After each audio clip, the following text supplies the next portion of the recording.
There we go. Okay. Right. So, welcome everyone to the first Zoom meeting for Life on the Level. It's a really exciting thing, this one, this format, because we're going to hear from the real experts, what I call experts by experience. Seven of your fellow members are going to share their intimate stories of their journey, their challenges, their successes, their learning, progress with balanced conditions. Um, I love it because this is very real. This is us. This is real life. We're not trained professionals. We're people that have suffered these things, but have come out the other end or are coming out the other end. Um, so it's a great meeting, and I hope we're all ready to share with these people sharing because it's so generous of them. Um, hear the pain they went through, understand the progress they've made, see if there's anything we can learn from how they've approached the problem, and most importantly, celebrate with them. Coming through this human journey is brilliant. Halfway through the meeting, we're going to hear from Pippa. Give us a wave, Pippa. Pippa is going to tell us about an exciting new course that's available. So she'll spend a few minutes talking through that. I'll have a couple of announcements as well. And just before we start with the first member's story, just for the benefit of our new members, I just want to explain today you're in a really, really nice, safe place. We've either got or had serious balance conditions, all of us here. So we get you. We know what you're going through. Um, you're not going mad. It isn't made up in your head. It's a real illness. Um, yes, it's hidden. So you get all these well-meaning people telling you how well you look and you can't possibly be ill, which I know can drive some of us crazy. Um, Possibly, and depends what flavor, what diagnosis. There's so many out there. We still share so many common challenges with the loss of balance. One of the main ones that most of us have to endure is the emotional impact and the mind games that we all suffer from. Whether it's fear, anxiety, sheer panic, the worry that, oh my goodness, is this me for the rest of my life? Spoiler alert, no, it isn't. But this is so normal. And what we're about here is just trying to shortcut that journey to get you back to a normal life. So hopefully you'll enjoy being part of it. The key, what you're going to hear today is so much about what the group is about. You find the more you share, the more you put into sharing, the better it gets for you as well. It's most odd how we start out all of us being supported, but can quickly become supporters of others as well, which it brings its own therapy and satisfaction. So, enough about me. Oh, one last thing I do mention. Where is Claire? Claire Thorpe, give us. I can't see you on. I've got so many people here. Claire is I'm here. an audiologist from the Royal Preston. There you go, Claire. Sorry I couldn't see you. Uh, Claire will be monitoring the chat and generally helping out as we go through the meeting. But thanks very much, Claire, giving up her own time again after working flat out in the week, looking after us dizzy people. So it's really appreciated. So, we're ready now to bring in the first. There we go. Attach pin. There we go. And I've got to say a very, very big welcome to Nichola. And some members may recall our meeting last October. We had an incredibly distressed Nichola sharing with us the traumas she was going through with some really bad tinnitus. So I am delighted personally and from a group perspective to see Nichola back ready to share with us the journey that she's just been through. And if I, just before you start, Nichola, say for Nichola, I was diagnosed with triple PD, BPPV, and Nichola will tell us the rest. And it was 2017, I think, Yeah. Nichola. So, Nichola, over to you. If you can tell us your story, please. Well, hello, everybody. I hope you can hear me all right. Um, I'll just give you an insight as to where my condition started. As Kevin said, it was back in 2017, and I'd been very stressed at work, and I became very unwell, and didn't seem to get any better. I was dizzy and I was spinning, but also I'd lost my appetite and generally felt unwell. So I went to the doctor, who wasn't able to pinpoint anything, and he put me on anti-dizzy medication. And I'd also developed tinnitus in my right ear, which I'd never experienced before. And so I found that quite distressing. And the doctor at that point had told me that, well, that's life and there's nothing that can be done for tinnitus and you have to learn to live with it.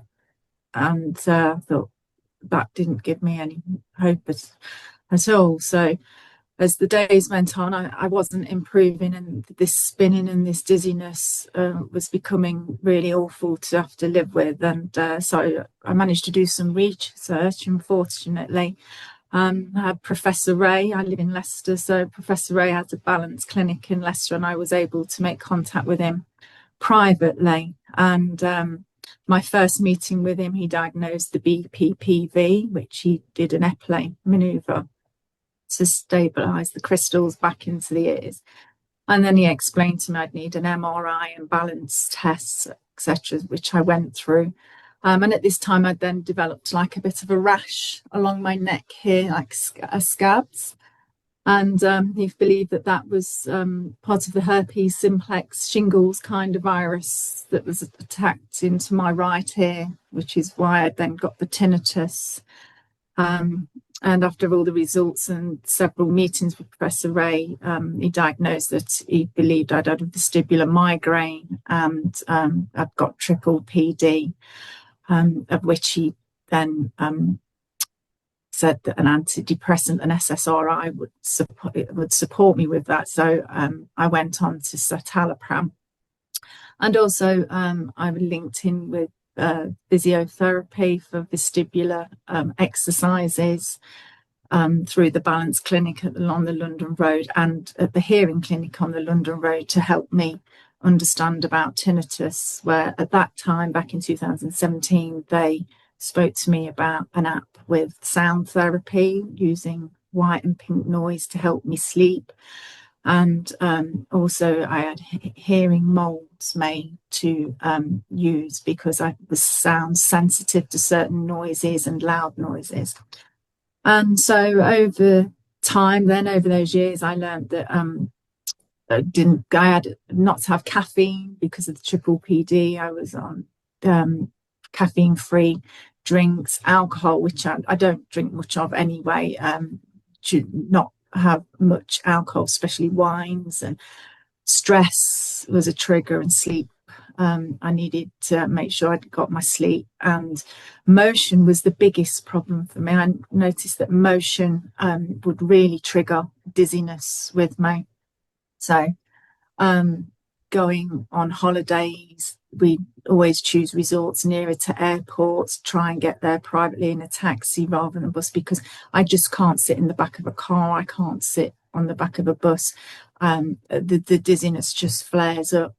And so I learned to manage the triple PD with, like I say, using the vestibular exercises and coming to terms with what it was and what it was about. And with family life and working and everything carried on as I was managing it quite well.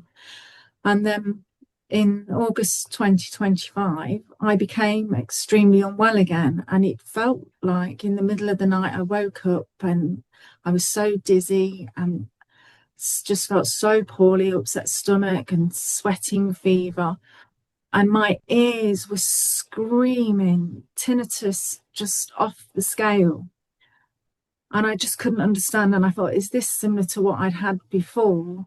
And so I managed to get an appointment, fortunately, at the doctor's the next day, and they wasn't too sure. So they then sent me to the Leicester Royal Infirmary and to the clinic there. They were waiting for me to have an emergency appointment with EMT, but then the clinic had closed because I'd been there too long. And so basically for the next few weeks, I was in and out of the doctors, and eventually I managed to get an ENT emergency appointment, and that led to an MRI scan and an emergency referral to the hearing clinic at the Leicester Royal Infirmary. But also during that time, because obviously I was having to wait for these appointments, the anxiety had gone off the scale because the tinnitus was so out of control and so debilitating that the anxiety was something I'd never experienced on this level before. It was making me become catatonic. So I was going through points where I couldn't speak, I couldn't function, I just couldn't see how I was going to survive this, because what had also come to light is, although I'd had lots of blood tests at the GPs, they didn't know. I did a COVID test, which showed straight away I'd got COVID. And so this is what it must have been all along. And the COVID had obviously made me very poorly, but the tinnitus was triggering severe anxiety. So I couldn't rest to get better from the COVID. And because I couldn't rest, the anxiety was getting worse and the tinnitus was getting worse. And I was stuck in this vicious loop. And therefore, I was starting to, look at what I could do, how I could work through this. And with my GP, I looked at a medication that I'd been researching on the internet and through different groups of mirtazapine. And mirtazapine if taken at a low dosage, has a sedative in it and also helps with anxiety and low mood. And so, because the doctor had also, prior to that, had put me on diazepams and sleeping tablets just to try and get me to have some form of relaxation. But obviously, you can't be on those medications for a length of time. And so I started on the mirtazapine, and that helped for me to start to get some sleep, and my appetite started to pick up so I could function better.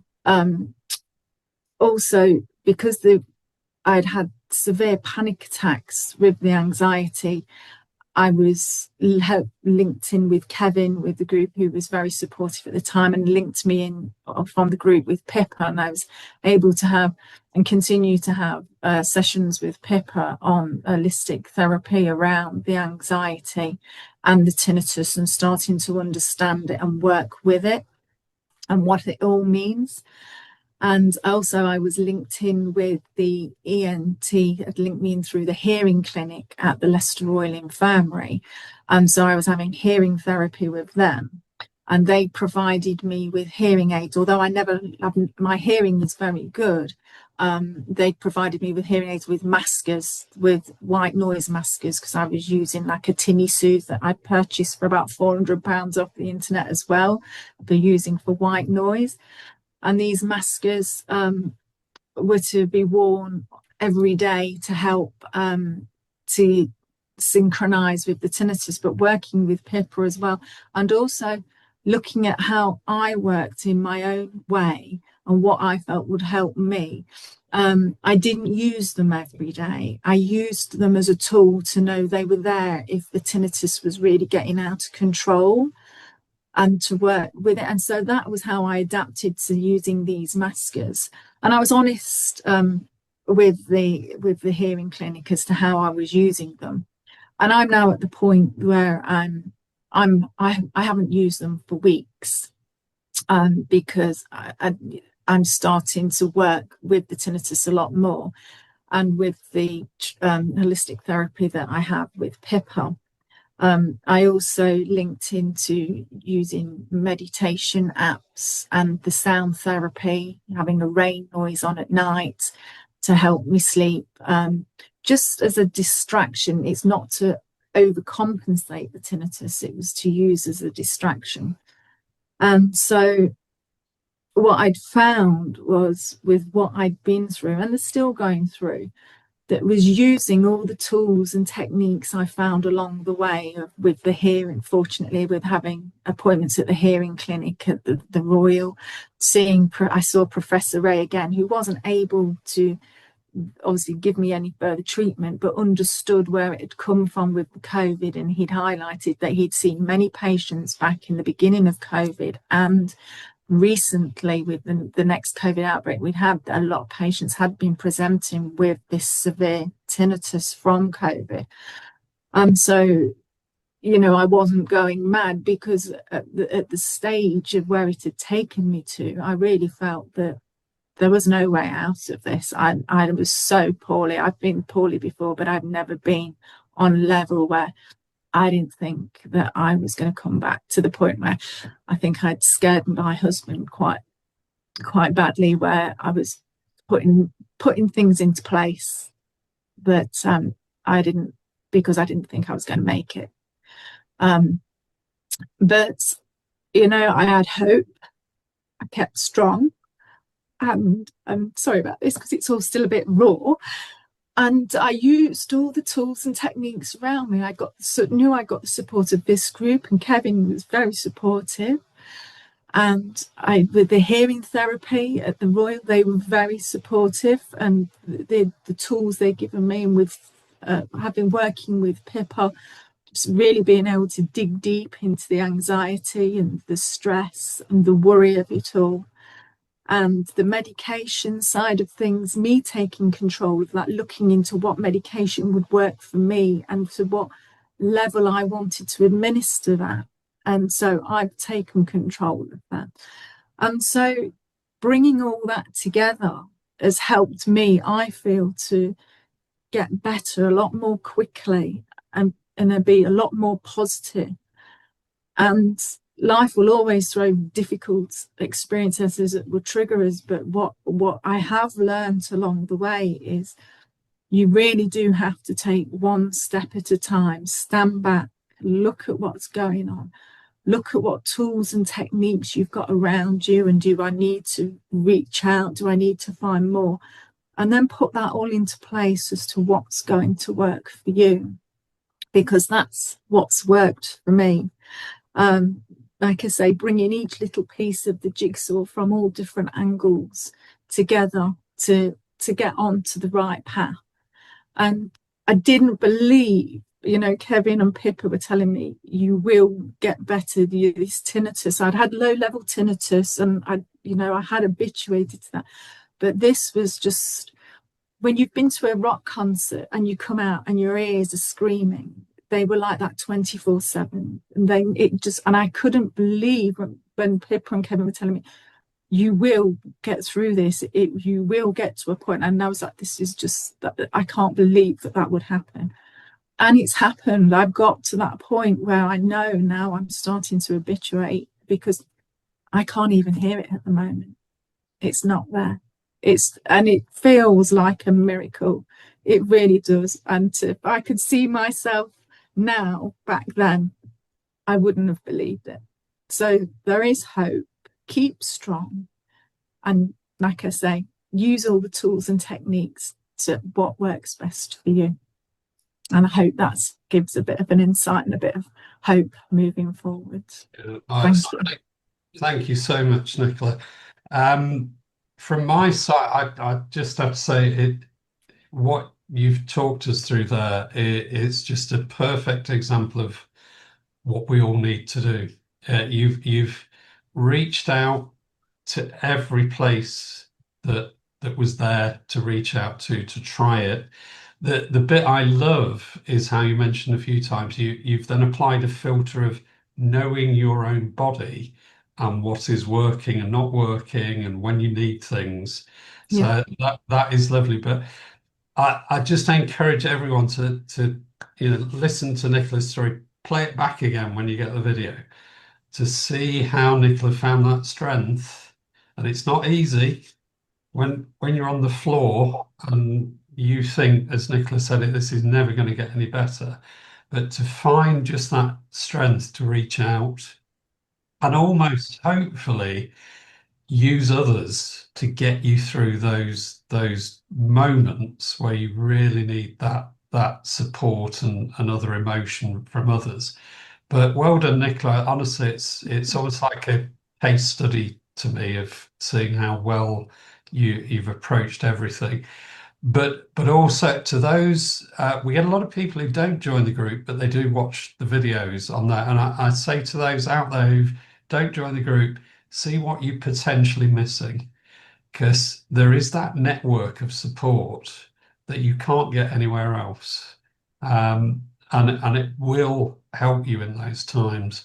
But Nicola, that was brilliant. I did see one question on the chat. Someone was asking if you were able Yeah. to work during any of this period, or was it impossible to do anything? Um, when I in 2017 I was working, and I when I was first diagnosed with triple PD and PPP, I was off work for a short period of time and then went back to work. But that was a challenge in itself. Work struggled to understand dizziness. Oh, you've got vertigo. And even the occupational health were not supportive. And I had to battle my way through that, to get adaptations, because what I can't do, and I still can't do now, I can't put my head down to look at, to type or to read. Everything needs to be at eye level horizon, otherwise I start to feel dizzy. And so I'm fortunate we have a union where I worked, and they were very strong, supportive, and with their support, I was able to continue work. I reduced hours. And again, I adapted work more around my needs and how I could work and be productive in my job. And then 18 months ago, my mum has got a lot of medical needs. And so I decided to step back from work and support my mum. So obviously during that time, I wasn't able to support my mum and other family members. I had to step into my shoes. But again, that was another thing that helped me push through. I got my 80-year-old poorly mum pushing me through as well, because I knew I wanted to get back to be there for my mum, because she means well to me and I want to support her as much as possible. So that was another reason to get up and fight and get through this, because people also needed me, and so that's where I was during that period. Brilliant. Thanks, Nicola. It's been, I say, a wonderful recovery story. And just remind anyone who was on our meeting last October, they won't recognise you today in a good Yeah. way. So it's just lovely. It's a brilliant, brilliant example of how you won't stay in these dark places. We do come through. But as Nicola's shown you, there's an awful lot we can do that will determine how quickly we recover. And I think you've done a great job there, Nicola. One thing for you, Nicola, and others, don't let me know now, but let me know after the meeting. Normally at these meetings, I get many members asking if they can then be put in touch with speakers. So all of you speaking today, just drop me an email if you're happy to be put in contact with fellow members, because some of your stories will resonate so strongly with them. But thank you, Nicola. You go and rest it now. You did remind me of one thing, something you just said there. I remember thinking, oh my goodness, my elderly parents can now walk and move better than I can when I was in that. And it was not a pleasant thought of what is happening to me with four young kids. Thanks, Nicola. I'm going to unpin you from my video feed, and we are now ready to welcome Simon. Are you? Yes, you are there, Simon. I'm going to add you in. Simon, hope I've got this right. Vestibular migraine, Meniere's and vestibulopathy, and first symptoms 1988. Is that right, Simon? No? No, 2018. Ah, 1988. That's when I got married. I knew there was some significance that day. I don't remember that one, Kevin.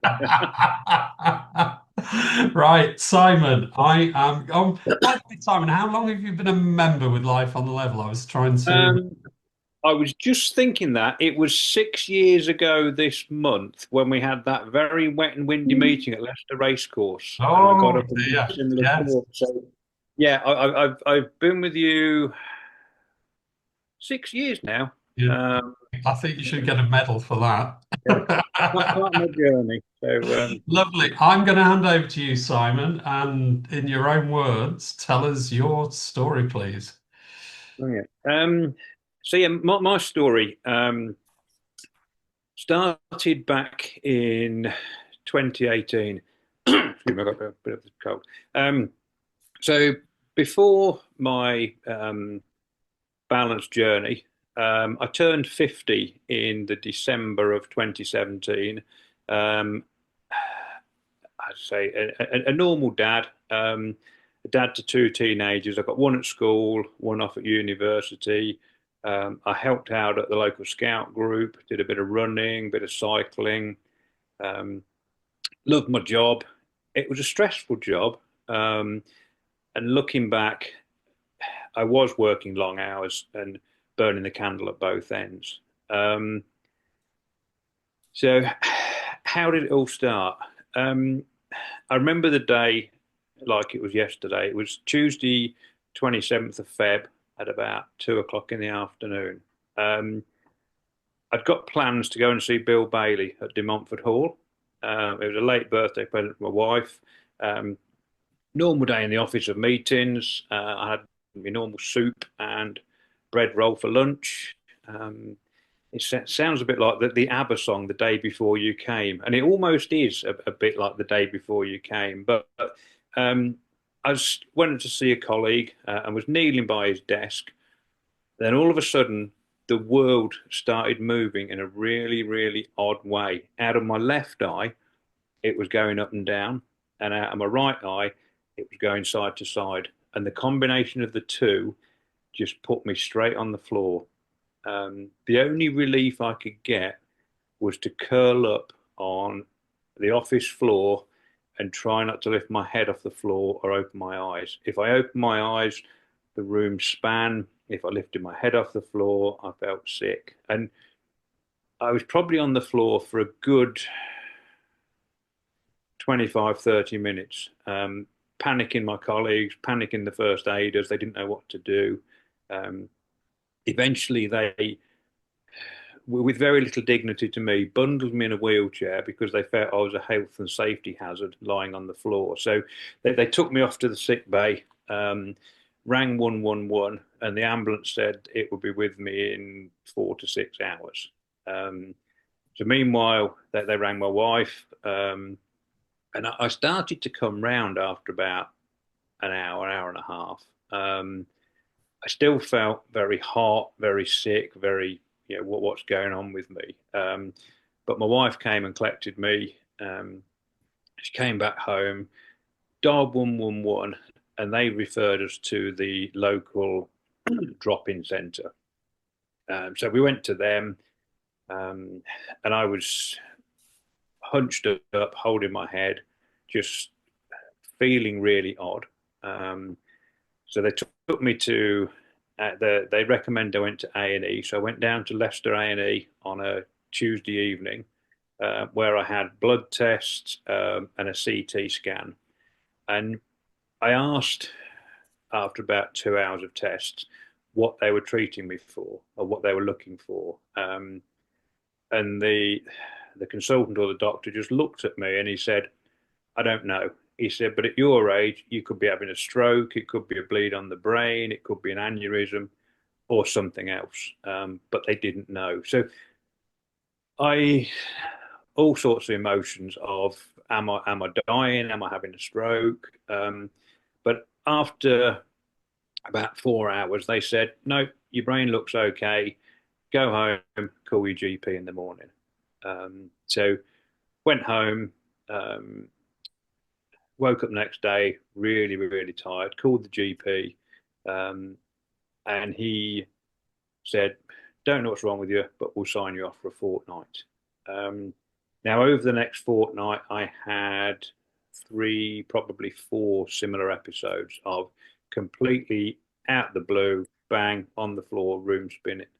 Um, so I got through work. We've got a private medical scheme, which has been a godsend. So I got a referral to Mr. Banerjee, so one of Professor Ray's colleagues, and he did a lot of tests, had an MRI scan, did the old sit in the chair, stand in the harness, move, and I just found that really, really off-putting. But he said, I need to do the test to get you a diagnosis. And my initial diagnosis back in 2018 was vestibular migraine. And like probably many people, I'd never heard of vestibular migraine. I've heard of the aura migraines because my wife's a migraine sufferer, but I sort of said it can't be a migraine because I don't get headaches. And he sort of explained to me that a vestibular migraine was a balance condition and just had the word migraine because that meant sort of medical episode or stuff like that. So I started. Mr. Banerjee recommended that I go on. I start keeping a food diary, a mood diary, and a balance diary. So the 3 or 4 months, I kept a note of everything I ate, how I felt balance wise within a day, 2, 3, 4 days, and how my mood was. Did I feel up? Did I feel down? Did I feel stressed?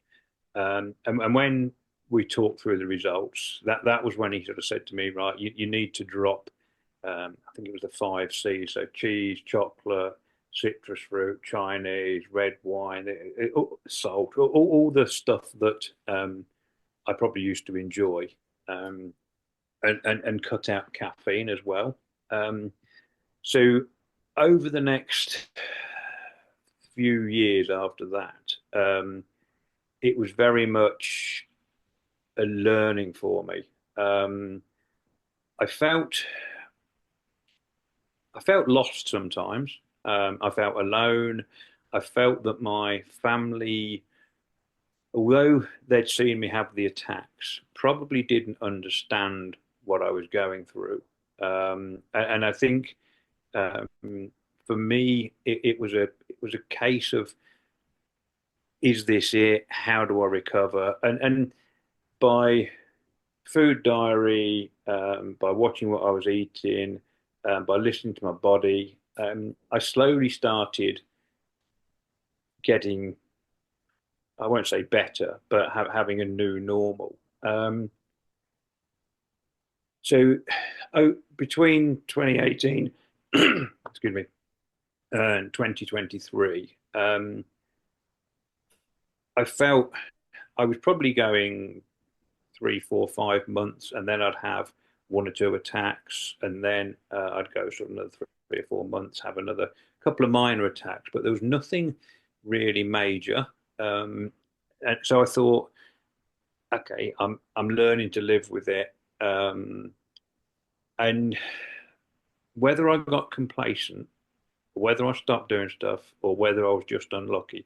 Professor Ray said I was just unlucky. But in June 2023, I was out running with the guys from work one morning and had another massive attack in the middle of a business industrial park in Northampton. So there's me lying on the floor in the middle of the road because I physically could not get out of the road, even onto the path. I thought if I try and get to the path, this is it. And then one of the guys I was out with, he picked me up and pretty much carried me back to the office, which was probably the worst half hour of my life. I had more tests then, and Professor Ray diagnosed that I'd also got Meniere's and vestibulopathy. And running other tests, he sort of concluded that I'd lost about 70% of the balance function in my left-hand side. Now, if that wasn't bad enough for me, I was also I'm also profoundly deaf now in my left-hand side, and I've got two types of tinnitus. So I've got the normal whistly tinnitus, which, unless somebody says tinnitus, it's there. I've zoned out from it. But I've also got pulsatile tinnitus, which, if anybody's got that, every time your heart beats, you hear it in your ear. Which, again, I can zone out of that unless I'm doing exercise. And sometimes when I'm doing exercise, I have to stop, not because I'm tired, but because the tinnitus is so loud in my ear, and that can become quite debilitating. So what do I do? To me, it's not all a tale of woe. I think, as you said, Nichola, I've learned to listen to my body. I've learned to put myself first in conversations. So if we're going out with friends or going out somewhere and I don't want to go, I just say, I can't come. I know. And if people don't respect me for that, they don't respect me. But I've started putting myself first in a lot of ways. I do make a lot less plans.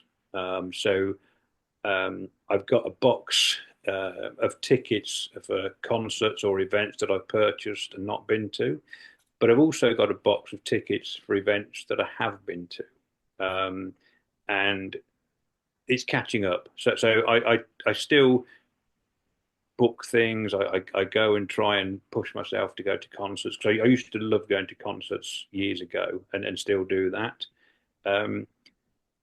I get very anxious in new places or new environments or where I meet new people.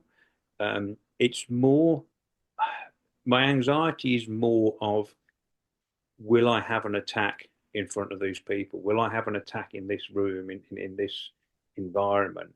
And I don't like big social groups, but it sounds hypocritical that I can go to concerts. So I went to see Taylor Swift at Wembley, yeah, and it was focusing on the event and not the noise. So I can, on a good day, I can go to concerts, I can run, I can cycle. I think we've said before, Kevin, on a good day, I can get out and cycle 50 miles.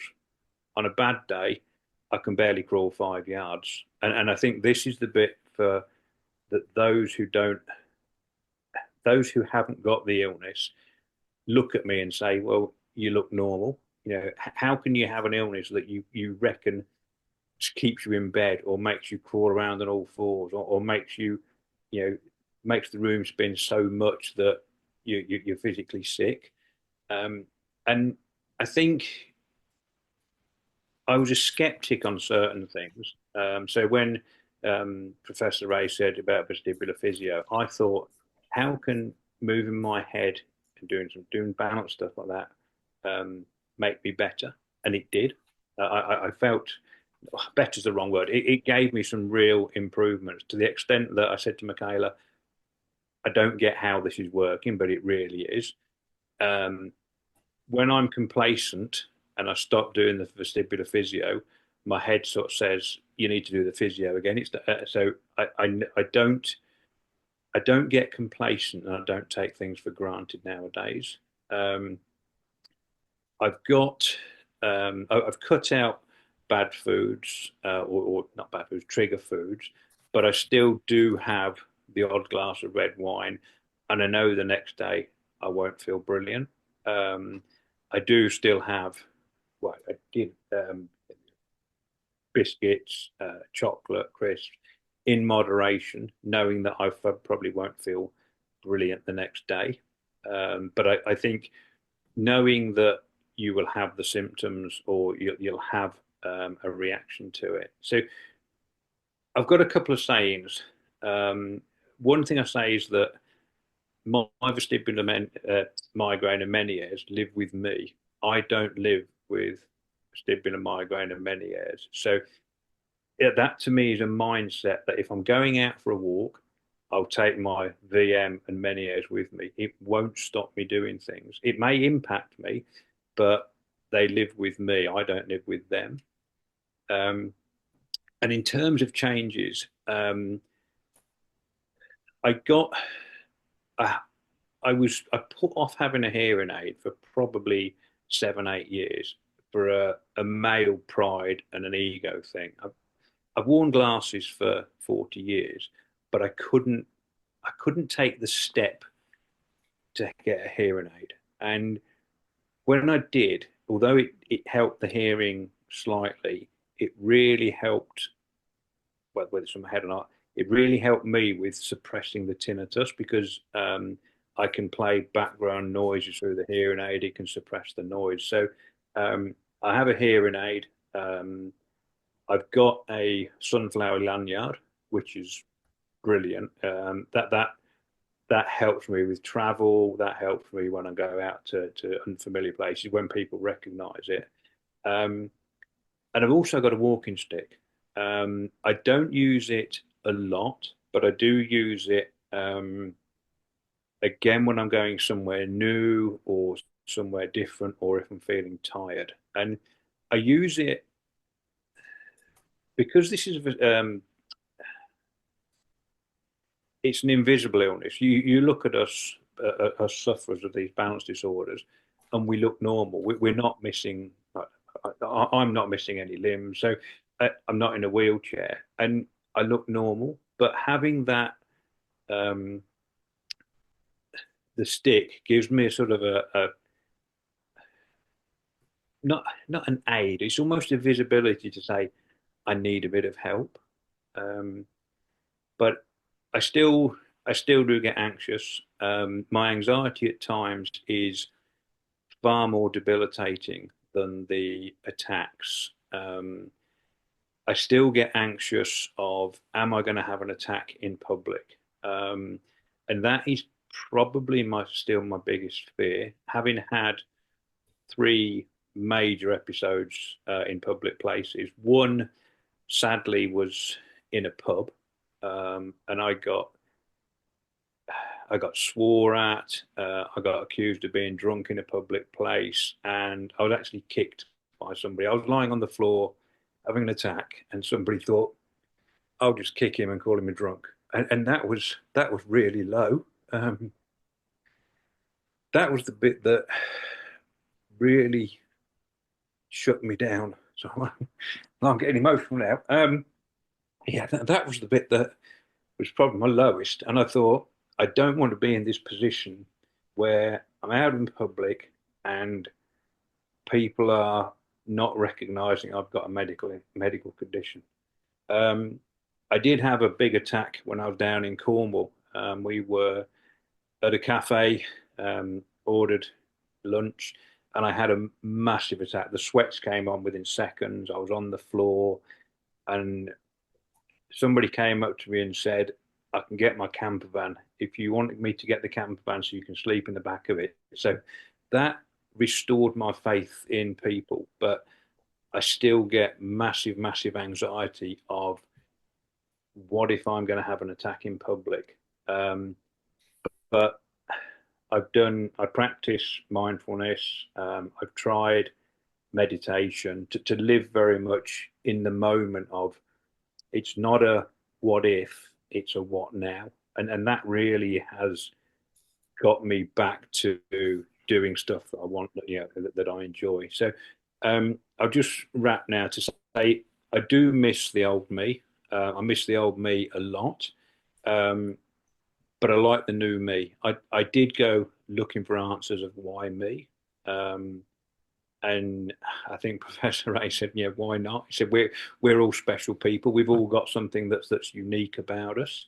And I liken the illness to snakes and ladders. So I can have good days or good weeks where I can climb the ladders. I have bad days or episodes where I slip back down the snake. But at the minute, I'm probably in rows 3 or 4 with a view to getting up there. And I know there are better days ahead, and just getting out there, marginal improvements, taking each day as it comes, I think has been my biggest, yeah. And this group, knowing that we're all together, that we're not alone with this. So I'll shut up now, Kevin, because I'm rambling. But yeah, that's me and my story. So Simon, that's lovely. Sorry to hear about that terrible experience. That is one of the worst I've heard of. I would say that you're quite right. Things are still going to get better and better because you mentioned, you made a, I think, a really important point where you got to a stage one day and you realized it was your life, and yes, you got that condition, but that condition was going to tag along with you yeah, rather than you tag along with a condition. I went through just the same thing where I took me far too many years, but I lived as the tail wagging the dog, or whatever analogy you want to call it, where I just lived in the shadow and the fear of my condition.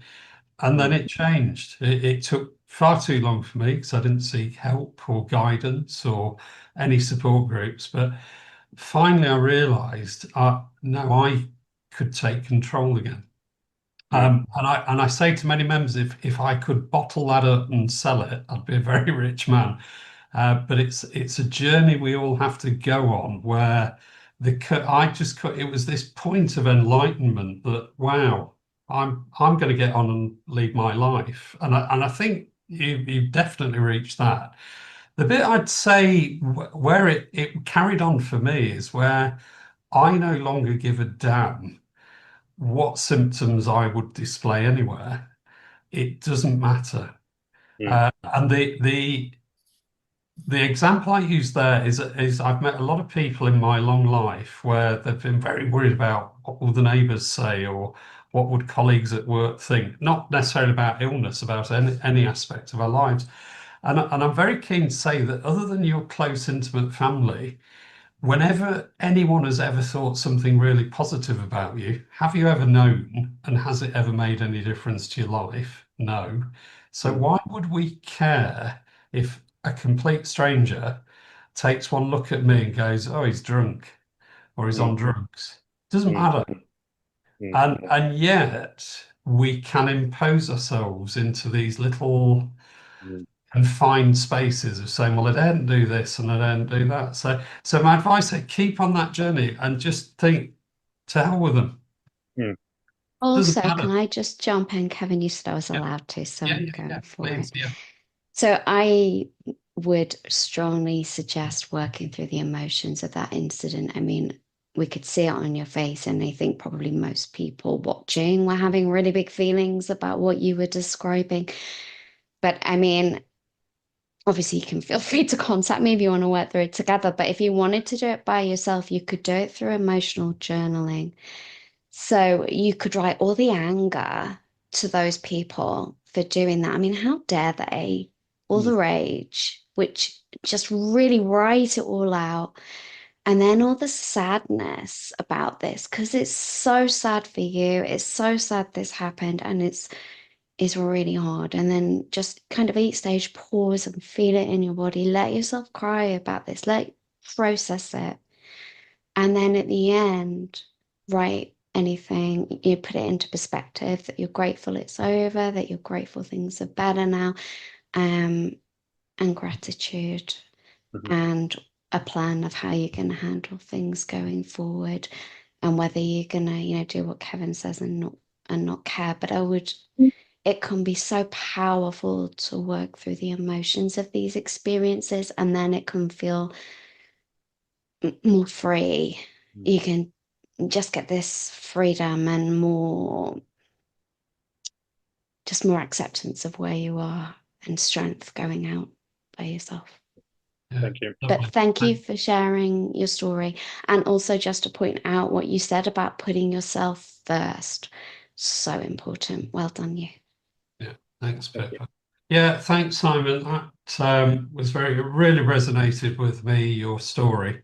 And I honestly think you're still going to get to the very top of that snakes and ladder game and past the finish line. With many airs, I fortunately think I've reached something called burnout, which is a good thing, and I don't get the bad attacks anymore. But I know exactly what you mean about the anxiety of would you? But a bit like when I realized my terrible vertigo attacks were not going to kill me, it was just really horrible for 2 or 3 hours. That emotional freedom again, I still get through the physical trauma, but there was no longer the emotional trauma with it because I knew what was happening. So I would use that as well with going into new so what's the worst that could happen is they'll think I'm drunk. So what? I know it's not pleasant, but it's the minimal. You did remind me of one thing before I found my psychological freedom when I was my own prisoner, and it's a perfect example of how wasteful this condition can be without the right help. My eldest daughter announced she was going to get married in, I think, like 2.5 years' time. And I was at the peak of my worst symptoms. For 2.5 years, almost daily, I used to worry, how can I walk my daughter down the aisle of a church? Because I'll have an attack. Um, and it's those little examples why we do this group, because we don't need to suffer that. It's just a waste of life. Thanks for sharing, Simon. Really good story. You will get that long service medal in the post after 6 years with listening to me drone on. But thanks ever so much for sharing. Been really, really good to hear you. Thank you. We're already massively behind schedule, so apologies, but the stories are so good. We now have Polly. Where are you? I've found you, Polly. Polly, and the notes I've got on Polly is Meniere's disease and triple PD, I believe the diagnosis. And first symptoms were not 1988, but I've got here 2016. That's So, right. Polly, over to you. Let's hear your story, please. Thank you. And hello, everyone. Thank you for listening to my story. I've actually written it out and I'm going to read it off the screen. Otherwise, I'll leave pieces out. So bear with me. So yes, my name is Polly. I live on a small holding in the north of England.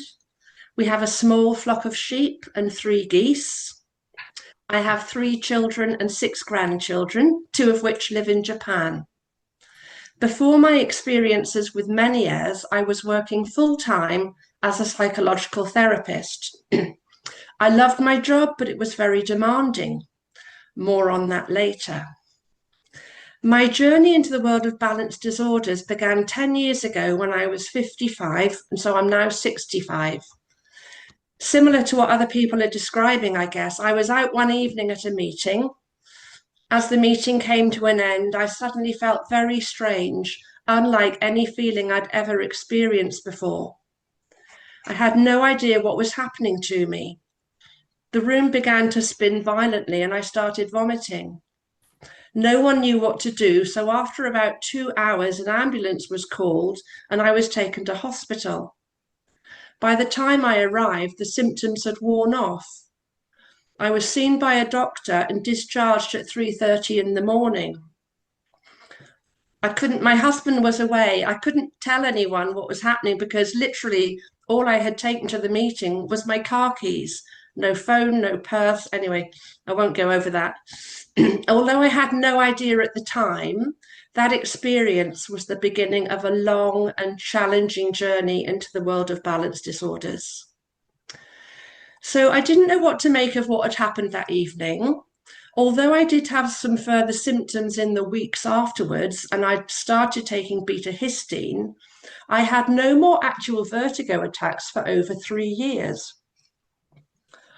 But in 2019, the attacks began again, usually when I was stressed or overtired, but often for no apparent reason. They would come on with no warning, literally. I might be cooking or at work or Once I remember I was in the barn shearing a sheep and had to end up lying down in the straw, and the lambs all started jumping all over me. And suddenly the room or the barn or whatever would start zooming violently around my head. And all I could do was lie down on the floor with my eyes shut. If I moved, the vomiting would begin. It's difficult to describe how completely out of control of my body I felt during those attacks. It was terrifying. The attacks would last for 3 to 4 hours and would include spinning vertigo, sweating, then going very cold, severe vomiting, and what I will politely call bowel urgency. It was like being on an extreme form of fairground ride that I hadn't chosen to go on and for which there was no off button. The attacks became more frequent over the next few months. I managed to carry on with my job for a while, but as time went on, things got more difficult. I was having spinning episodes several times a week and sometimes more than once a day, and I couldn't eat much because I had no appetite and because I felt so awful. I lost almost 2 stone in weight. Eventually, I was more or less bedridden, and the attacks had taken over my life. For the first time ever, I had a sick note and had to take time off work. I tried twice over the next 6 months to return to work, but was unable to do so. I tried to go back on an extended graded return, but my manager said that I wasn't well enough to go back. I had 4 occupational health assessments over the next few months and was retired early on the grounds of ill health. By this time, I'd been diagnosed with Meniere's disease. There had initially been some confusion about this, as although I had obviously the vertigo attacks and hearing loss, I didn't experience tinnitus and I had no feeling of fullness in my ears. The consultant I was seeing at that time recommended that I have a steroid injection through my eardrum, as this was likely to stop the vertigo. I had 2 of those injections, and whereas they did reduce the severity of the attacks, they continued to occur and they actually increased in frequency. It was then recommended that I have a different type of treatment called gentamicin, an antibiotic which is toxic to the ear. It is administered through the eardrum and it causes a chemical labyrinthectomy. So I went ahead with the gentamicin treatment as I realized it was the right decision and that I really had no choice. It made me very, very unwell. Whereas most people who have it adapt within a few weeks, for some reason I didn't. The only way I can describe it is that it felt as though 80% of my brain had been surgically removed. It did stop the vertigo attacks, thank God, but it caused a different set of symptoms which were equally incapacitating. Entries from my dizzy diary from the months after having the gentamicin include the following comments. I feel strange, as if I'm not part of this world. I can't think clearly and I can't do anything. I feel scared and completely disempowered. I feel on the verge of having a spin, but it doesn't materialize. I'm heavy-headed. I have an unpleasant tightening feeling in my head, brain fog, and clamp head, and a frightening lurching feeling. I'm distressed and I feel ill. All I could really do at that time for weeks, or actually more likely months, was to lie on the sofa and cry. My husband did his best to help me, but it was all very difficult. 9 months after having the first gentamicin injection, I experienced further spins, though they were less severe than before. I had a second gentamicin injection. It too made me very unwell, including my hair falling out and thinning on top, though I felt less wrecked than I had after the first. An entry in my dizzy diary from that time read, parts of my brain seem to have shut down. Rather than puzzle out why or what I can do to bring them back online, which isn't working, I will accept this and give them permission to remain offline for as long as necessary, even if this is forever. Luckily, it wasn't forever. My brother had been doing some investigations on my behalf and had heard a Professor Ray speaking about balance conditions on a radio program. He also found out about a support group he thought could be helpful called Life on the Level. So I made contact with Life on the Level, and our very own Kevin Higgs kindly suggested that we speak on the phone. It was very helpful. I described to him the symptoms that I couldn't make sense of, and he said he wondered if there was more going on than just the Meniere's. He suggested that I consult Professor Ray, and so I did. It was truly the best thing I have done. Professor Ray offered me a Zoom appointment the following Sunday morning. He listened carefully and asked pertinent questions. He very quickly recognized that I had developed a central processing disorder in which my brain had become over-reliant on my eyes for balance-related information. He consequently diagnosed persistent postural perceptual dizziness, or PPPD, on top of the original Meniere's diagnosis. I don't know why the NHS consultant had not recognised this or diagnosed it. I just don't understand. Professor Ray validated my experience of being unable to function and explained that I was in a minority of people whose brain doesn't adapt after gentamicin treatment. He said that with his treatment plan, 80% of people in my situation go on to recover. He recommended a three-pronged approach: cognitive behavioural therapy to address the anxiety, medication to down-regulate the activity in the balance part of the brain so that it could recalibrate, and further vestibular rehab. I started taking and continue to take a medication, an SSRI called sertraline, and it is making a massive difference. Bit by bit, my brain is recovering and I can engage more with life again. I can now think more clearly. I can drive. I can spend time with my grandchildren. I'm independent. I no longer feel dreadful all the time. I still have days when it feels like I'm wading through treacle, but those are now the exception. I pace myself with kindness and try to avoid overdoing it, especially social situations which my brain finds particularly draining. I make sure to do enjoyable things each day, even if that's just doing some jigsaw and some gardening. I'm aware of my limitations and I'm respectful of them. What have I learned from my experience of balance disorders? Looking back over the years, I recognize that I've been better at meeting the needs of others rather than my own. And that's probably why I became a psychological therapist. I chose to ignore the warning signs that I needed to make some changes, such as cutting down my working hours when other aspects of my life had become more demanding. I didn't listen to my body, and I'm interested that Simon, in his telling his story, said those words as well about listening to his body.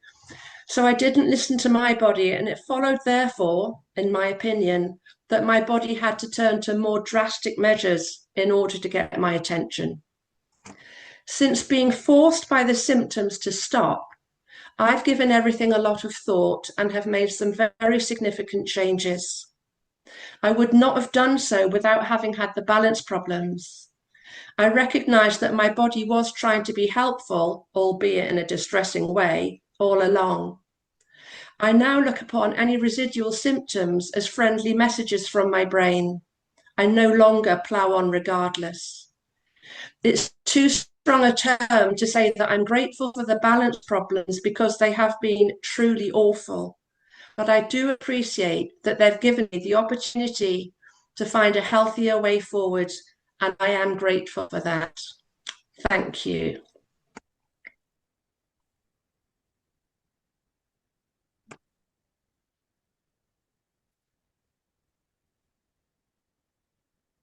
Evan, you're muted.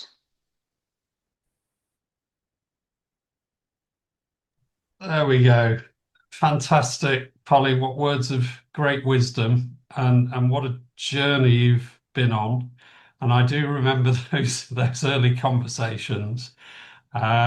which I should add to everyone. I don't dispense any medical advice. I just tell members what I usually see with other members, and if I think maybe it's worth other investigation. And I think it's common knowledge, but I'll repeat it if not. Bann's conditions are they've got to be some of the most misdiagnosed, misunderstood health conditions for people. There's so many times I hear that people have had the wrong diagnosis, which just does not help. But Polly, just great your story, and I think you're right. By the way, I get shot down many times saying this. I am a better person because of Meniere's. I wouldn't wish it on my worst enemy.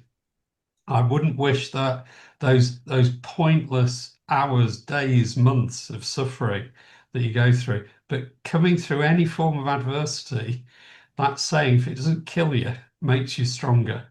I learned empathy. I learned that I was not invincible.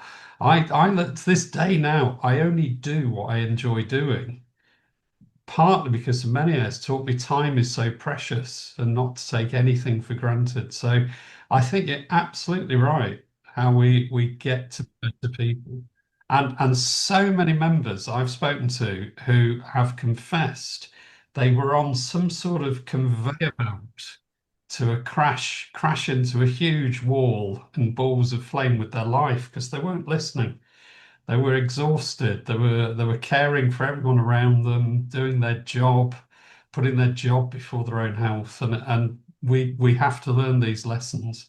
So all of you out there, put yourself first. And I'm sure Pippa would say we've got to be kind to ourselves as well. But fabulous story, Polly. Thank you so much for sharing that. I've got to quickly move on now because we're massively overrunning. And our next speaker is Neil. Let me find you, Neil, so I can bring you into the video feed. There we go, Neil. You're on mute as well, so if we can unmute you. Neil, bilateral Meniere's, first symptoms 2007?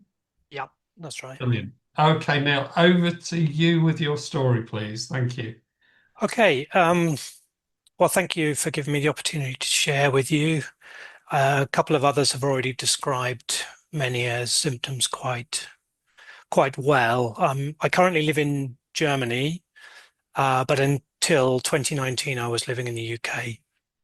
And my Meniere's, as far as I know, and it can be difficult looking back on things, but I think my first episode was around about 2007, where I just spontaneously became very dizzy for no apparent reason. And I was quite quickly diagnosed because I had, it turned out when I started looking at it, quite classic symptoms of a build-up of fullness and tinnitus and hearing loss in one ear and then attacks of vertigo. I remained unilateral, just one ear, for about 7 years. But during those years, things were still, the vertigo was very violent, and I described it as my kill me now, word spilling, world spinning vomit hell attacks. I have had occasions where my wife said she would have put me out of my misery. And I journaled my symptoms as much as I possibly could. I kept daily diaries of hearing loss, of tinnitus, of fullness, and any vertigo attacks and any medications I was taking. And that actually let me realize that however hard I tried, I couldn't find any triggers. I couldn't find anything that would control what was happening. I very quickly came to the conclusion that Meniere's did what it wanted, and I was just along for the journey. I did have some quite long periods of remission, sometimes weeks or months. But after about 7 years, it was clear that my right ear was also beginning to deteriorate as well. And I now have serious problems in both ears. I never really had any major periods of remission that caused me to feel like I've entered into burnouts, although I think the classic kind of description of many years is that it might be 8 to 12 years. I've been happily going on and having vertigo attacks for, well, 17, 18 years now. So I'm not sure where I am on the path. But the thing that's caused me the biggest problem in the last few years has actually been the hearing. I do still have vertigo attacks. And in fact, last weekend I had my first ever drop attack, which was weird. I knew I was going to have a vertigo attack. I was away skiing with my wife and daughter. I try and do as much as I possibly can when I feel I can. Try and enjoy the good days, so nothing stops me. But we'd had a good day on Saturday, and then I was just getting dressed on Sunday. I felt that kind of. I think somebody else described this weird feeling. Polly described this weird feeling. I feel this kind of out of body experience, like I'm about to be kidnapped by aliens. And then I get sweaty and clammy, and I'm like, okay, something's happening. So I was just about knocking back some rescue medication. And as I tipped my head back, something pushed me over. That was it. I was just pushed onto the floor and then stayed there for the next 3 hours, throwing up. And I knew that we had to vacate the apartment in 2.5 hours. It was unpleasant. Had to leave my wife to pack everything and drive me home with my head still spinning. But actually, although those sorts of things still happen, the biggest problem is actually the hearing.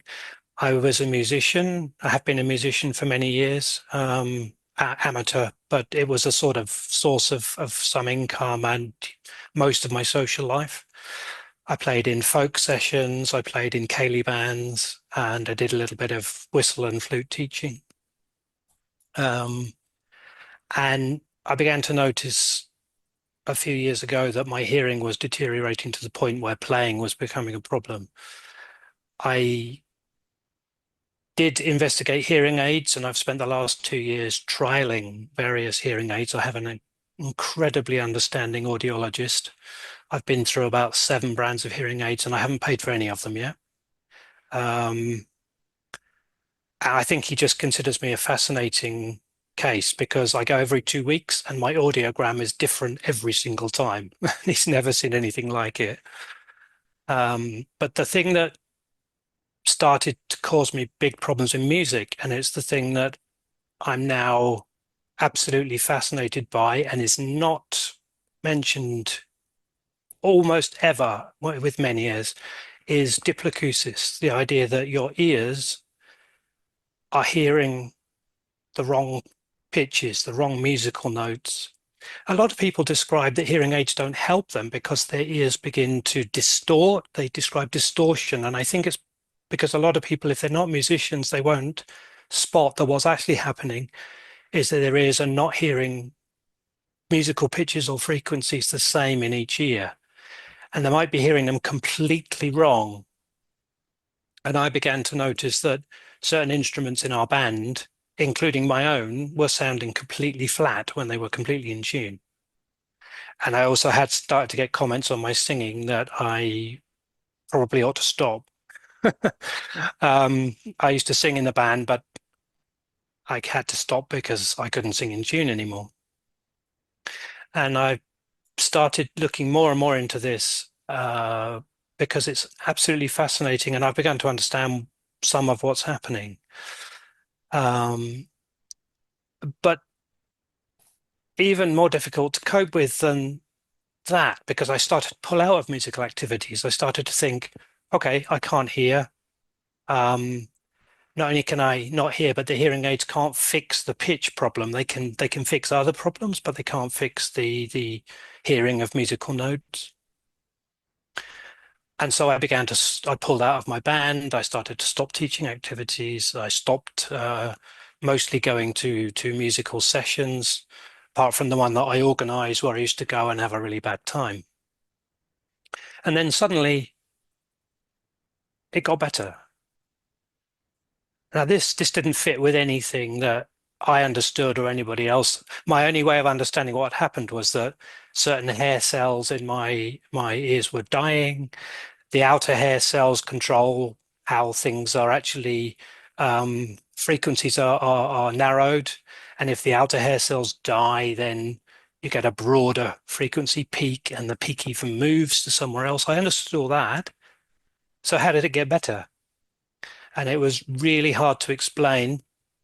I'm beginning to get there, and one of the ways I'm coping with it all is I'm a former research scientist and I'm a former science teacher. And so I've decided that I want to devote my time to supporting people with many ears and understanding as much of this as possible. So I run a Facebook group, support group, about 10,000 people. And I also now have a lot of articles I've been writing on Substack.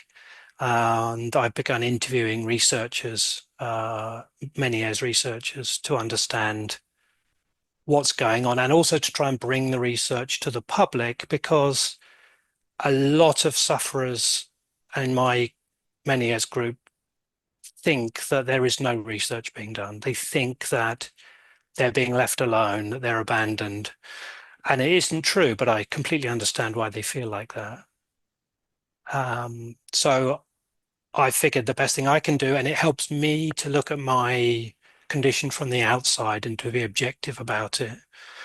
I will try to just dig into this stuff as much as I can to understand. And in fact, the week before last, I interviewed a many years researcher who is also the team doctor for the Zurich Symphony Orchestra. And he's absolutely fascinated as well by the diploacusis and the pitch hearing problems. So I'm hoping that together with him, we can start to uncover a bit more about that. I want to develop a tool, because there doesn't seem to be one, an app where you can actually measure how each ear is hearing pitches and then try and see how bad it is. I discovered that around some frequencies, one of my ears was 4 semitones different to the other one. And at a few frequencies further up, it flipped to being 3 semitones the other way. And that was like really, really hard to deal with. So yeah, that's really where I am now. I'm kind of still having vertigo episodes, but I almost just deal with them, and they're things that happen and are finished. But the hearing is a thing that changes on a day-to-day basis, and then it dangles the carrot in front of you and goes, "Hey, you're better for a bit. Why don't you start playing again? Why don't you start teaching again?" And so I do, and then it's gone again. And it's that lack of consistency I find the hardest thing to deal with. You can't resign yourself to anything, but you also can't celebrate things being permanently better again. So I just look at it from the outside and try to learn as much as I can and support other people as much as I can. To that end, I'm also a Veda ambassador, and I'll be a panelist on their upcoming March conference as well. So yes, that's really my story, and that's where I am. So I learned to look at the good days as good and do as much as I can, and it's the best you can do, really. Brilliant. Thanks, Neil. It's wonderful. All the work you're doing as well is just outstanding. I know you're going to say you've probably heard all this before, but you are still going to get to better places. And I know it's both sides, but I tell you, I discovered drop attacks. I think it was only about 5 years ago, but I didn't have any accompanying vertigo with them, but they are the most dreadful things, as though someone really is pushing you down on the ground. Yeah, it's the weirdest thing. But the very good, and I do believe this, is that I was told before I ever experienced them, if ever I got them, it was a good sign you were getting to burnout. Now, I know you've got both sides competing for attention, but I suspect one of your sides may be getting ready for that burnout. Yeah, it And could that, be. Yeah. and I totally get it. I remember I used to have, with the fluctuating hearing, I have roaring white noise tinnitus now, which, as Nichola would testify, I don't hear. I just don't hear it until I mention it now. Now it's back in my head again. But it used to vary in frequency and intensity. And it's, as you say, if something's constant, you've got a good chance of ignoring it. But when But something if you changes, can't hear it, it's not there, right? yes, Tinnitus is your perception. So most of the time you don't have tinnitus. Your tinnitus is not constant. yeah, yeah. And But that's empowering. That's important. Sorry. yeah, that's good. But Neil, brilliant. I'm sure. Have you spoken with Professor Andrew Hugill? No. I'll hook you two up because he's even created a keyboard that plays the notes that he mishears. Hmm. He's devised some, and I think you'd have an awful lot in common. He was an ambassador for some hearing aid development, and he's Okay. got many years, and ex-professor of music. So Okay. That would be interesting. Yeah. I I will would be hook you very up keen with to that. talk to him. Yeah. Yeah. Good. Yeah. Look, thanks ever I so much. will just to say I will put in the chat links to, I know people were asking, I'll put links to the writing in the Facebook group. So Yeah, please do put them there. Super. Thanks. Now, apologies. Got to rapidly move on good. because we're gonna so overrun on this meeting. Pippa, come in, Pippa, and Pippa. I'm going to ask you to speak at double speed and Okay. show those slides as quickly as you can, so we Okay, can get I'm used to this the other NHS members. work. So Yeah. no pressure. Over to you, As Pippa. long as Thank I you can very much. work out how to share it, which obviously Thank you. takes longer. Oh, it's doing weird stuff because I've left it open. Sorry, you're gonna have to tell me which way is the right way. Is that one? Does that look right? It's coming through. It's not shared. Yeah, there you go. You I see it? think yeah, you've got it. That's correct. Go ahead. Okay, so I'm going to be really quick. Also, I am aware that for most of you, this isn't relevant. Just to say, I have fully recovered from chronic vestibular migraine for 9 years. I can now do what I want, run on a treadmill, no limitations whatsoever. And if anybody wants to know how I did that, then it's in the talk I did in October. So this is a free online course for people with tinnitus, hyperacusis, misophonia, dysacusic, reactive tinnitus, somatic tinnitus, all the types of tinnitus, and diplacusis. No payment details are taken, completely free. And yeah, I'm Pippa Braun, audiologist and coach. I've got to say that. So next slide. To do this. Okay, so this is for people who had a structural cause ruled out. So they need to have seen at least their GP and then be happy. Ideally had a hearing test and just the symptoms that I have mentioned. It is suitable for people who also have hearing loss. It is suitable for those who started with sound-related symptoms following noise exposure. And it is suitable for people who have tinnitus for prolonged periods between many ears attacks. So very briefly, tinnitus is the perception of sound which doesn't come from an external source and lasts longer than 5 minutes. It is a perception. Therefore, if you realize, oh, I didn't hear it for 10 minutes, it was not there in that 10 minutes because it is a perception. So Kevin is recovered most of the time. Hyperacusis, intolerance of everyday sounds that causes significant distress and impairment in social, occupational, recreational, and day-to-day activities. There's pain hyperacusis, fear hyperacusis, different types of hyperacusis, all covered by the course. Misophonia, strong emotional response to certain stimuli produced by men, often chewing and eating sounds are the most triggering ones. So why would a course help these symptoms? So these symptoms are often not caused by illness or tissue damage. They are generated in the brain because we hear in the brain, and they are a software issue rather than a hardware issue, like if you want to use the computer analogy. So people can completely recover from them, and like Kevin pretty much has. And they can stop hearing tinnitus or stop having a distressing response to external sounds. They can stop having pain in response to sound as well. Like the rewiring techniques are incredibly powerful. So sound is a vibration. Our ears take these vibrations and turn them into an electrochemical signal, which is the language of the brain, and then we hear the sound in the brain.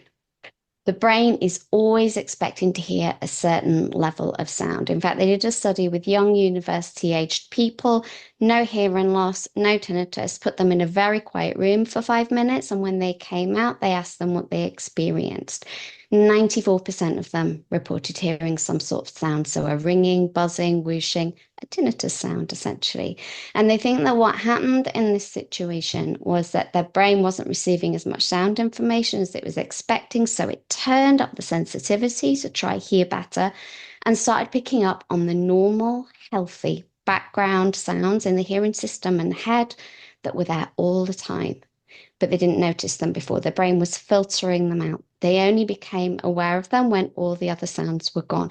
Now, just to say very quickly, this was an anechoic chamber. So this is an abnormally quiet room, and I have people who recover from tinnitus in the NHS. I then take them in a soundproof room, and they still can't hear the tinnitus, even in the soundproof room, in, where we do the hearing tests. So that doesn't mean that you can't recover from tinnitus, but it does mean that it's in the brain. So sometimes the brain can turn up the sensitivity in response to receiving less sound information from the ears because of hearing loss. But lots of people with hearing loss, most people with hearing loss, don't have tinnitus. And lots of people with perfectly normal hearing do have tinnitus. So it's a lot more complicated than that. So they've done functional MRI scans of people with tinnitus. These are not the structural MRIs that you will have had. They're just in research labs to see what areas of the brain are involved in different things. And they found that a lot of areas of the brain related to tinnitus and sound sensitivity are nothing to do with hearing. So this includes the limbic system, the emotional part of the brain, the amygdala, the fight or flight part of the brain, which is constantly assessing both our internal environment and our external environment, looking for signs of danger everywhere. And it does that in a more hyper-vigilant, hyper-focused way if it believes that we are in danger versus if it believes that we are safe. There's also the prefrontal cortex, which is involved in attention, as Kevin's just highlighted, and executive decision making. And it's also involved in the threat response as well, and the salience network, deciding what information is important, what information we need to be aware of, and what information is going to be completely filtered out of our awareness. So the threat response is highly activated in people with tinnitus and people with sound sensitivity. The brain believes that the person is in danger, and that makes it go on high alert, looking for danger signals everywhere, and then it can make mistakes and misinterpret safe signals as dangerous. So tinnitus happens when the brain becomes aware of the normal, healthy background sounds in the hearing system or head, and it misinterprets them as a danger signal. Hyperacusis, misophonia, when the brain makes a mistake and misinterprets normal everyday sounds as being dangerous. And then the brain gives a danger signal in response to the sounds, such as fear, pain, or anger. And this is not that this person is going mad or making up these symptoms. The pain is real. The symptoms are 100% real. The brain then turns up the volume on these sounds and increases awareness of them in an effort to protect the person from the perceived threat. And again, it's quite usual to have a very slightly different perception of tones in the two ears. And it's the brain that integrates that and gives us kind of a put together view of that. Lots of people with different hearing in different ears do not have diploacusis, and it's about the brain's ability to put all the information together in a combined way that makes sense. And again, it can make mistakes with that when in a state of threat. So how to recover using the free online course. And there's a link for anybody that's interested. And there is also a version for chronic dizziness as well. If you go on the website, you'll be able to see both courses. But again, if you're interested in this approach for dizziness, I did do a talk in October, which covers it all for dizziness as well. So the course teaches you more about what causes the symptoms, which is incredibly powerful because it takes away some of the fear which fuels the symptoms, and it makes you feel more empowered and have more hope. Techniques to teach the brain that the sound is safe. So there are different ways of doing that and different ways of that, like Nichola mentioned, manipulating the sound therapy, using it in a slightly different way than it's traditionally used in order to teach your brain this sound is safe and doing it at the right time and the right ways. And also techniques to teach the brain that you are safe in the world. And again, there are different ways of doing that, but also teaching your brain that emotions are safe is really, really important because, and again, I'll shut up in a second, Kevin, but just if your nervous system thinks you're in danger every time a normal, healthy emotion comes up and we're pushing this away and we're not feeling that and we're not feeling that, then you're in high alert all the time just because you've got a normal, healthy emotion coming up that you're pushing away. But I know that sounds a bit woo. I explained it much more clearly and comprehensively in the October talk. Thank you. Thanks, Pippa. If you can stop share. I will try work out how to do that. Stop share.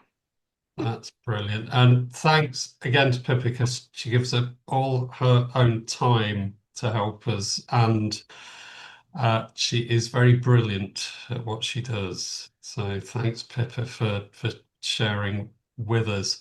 And I've got to manically move on. By the way, Pippa's details and the links already in the chat here. You get a copy of the chat email to you as a member. And all members, you'll get an email after the meeting where you'll have details again, how you can contact Pippa and where to find that course. So thanks again, Pippa. Just before we quickly move to the next speaker, just a couple of announcements. There was a members' appeal to all other members.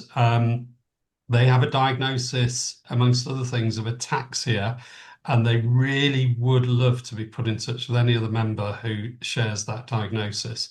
So anyone on today or watches the video, please email me if you know this condition and would consider being put in touch with that other member. That would be great. Another one, I'm just quickly try and share screen, which hopefully will come through 3, 2, 1 now. Debbie Kane has asked me to mention the Stardust project, which is research into motion perception for those with triple PD. I'm going to put the details again into an email following this meeting, but they really do need some more volunteers. I think the only potential downside is the physical need to go to Manchester.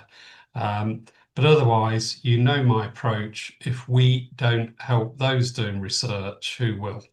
So, and as Neil was saying earlier, it's so important to encourage anyone that's doing research into any of our conditions. That's part of us believing things are going to get better, that treatment and understanding will. So let me stop share there. So more details on that after the meeting. And finally, this is going to be a separate email to everyone. Really important. We've got Claire Thorpe on the meeting today helping us, who works with the Royal Preston Hospital at the NHS. And Claire was the genius behind the survey we did at the end of last year about our experiences with the NHS. We want to share those results with every NHS balance treatment department. The trouble is, you may or may not be surprised to hear, there is no list, there is no database of all the balance departments around the country, because the NHS doesn't work like that. So I'm going to be asking every member to email me. Don't do it yet, because I'm going to explain the very simple format to email me, but it's going to be telling me which balance departments you're aware of, the location and contact details, and we're going to build our own little database. One of the reasons, not only to share Claire's brilliant work with your survey on your experiences and hope they learn something from it, but we also want them to be aware we exist so they can refer other people starting their balance disorder journey, that they know we're here. Because so many members join and say, I wish I'd known about you 3 years ago, 4 years ago. So we need to overcome that. That's it. I can shut up now, and I need to find Kathryn. And I've found Kathryn, so I'm going to add you in. Kathryn, you're on mute, so if I can ask you to unmute. Kathryn is speaking to us all the way from New Jersey, USA. So 5 hours behind our time. Well done for getting up in the morning. Kathryn, over to you to share your story, please. Thanks. Thank you. Thank you. Warm greetings from New Jersey. I'm happy to share my experience, strength, and hope with all of you. Rereading my application to the Vita group, I noticed that I had written that I had become very upset, frustrated, afraid to walk at the park, and starting to become distrustful of doctors. My story began, I had 2 minor episodes of vertigo, maybe 2017, 2018, but I had a big event on April 4th of 2020. I had uterine cancer and a total hysterectomy at the end of 2019. I came home New Year's Eve from the hospital, and 4 months later, I had this horrible episode. I have to say that I live in the epicenter of COVID here. I'm a psychotherapist. I had 5 people that lost family members. My own best friend, I drove to the hospital 2 days before this event. She had going in for a bone marrow transplant. And it was really horrendous what was going around here with all the people dying. So what happened was, it was the first sunny, nice day during the lockdown. And I decided I was going to drive to the office and go get some mail from the mailbox. And I got myself together, brushed my teeth, put my head back to gargle, and that changed my life. I had such a big blast of vertigo, but I didn't know what it was at the time. Very similar to Polly. The room was spinning like a front-loading washing machine, and I just made it to the toilet, vomiting, and could not even imagine, had to hold on to the wall, could not even imagine what was happening. I made my way to my bed, and I lay frozen for most of the weekend, because anytime I got up, it would happen again. I couldn't keep down water. Between April and August, this was my journey at a time when doctors didn't want to see anybody. They were afraid they'd get COVID and die. My own internist was the head of all the doctors at the hospital, and he was there for 2.5 months every day. And when he got out, I was the first person he called. So I can't complain. I've known him a very long time. And he sent me to a physical therapist that he felt, could help this BPPV.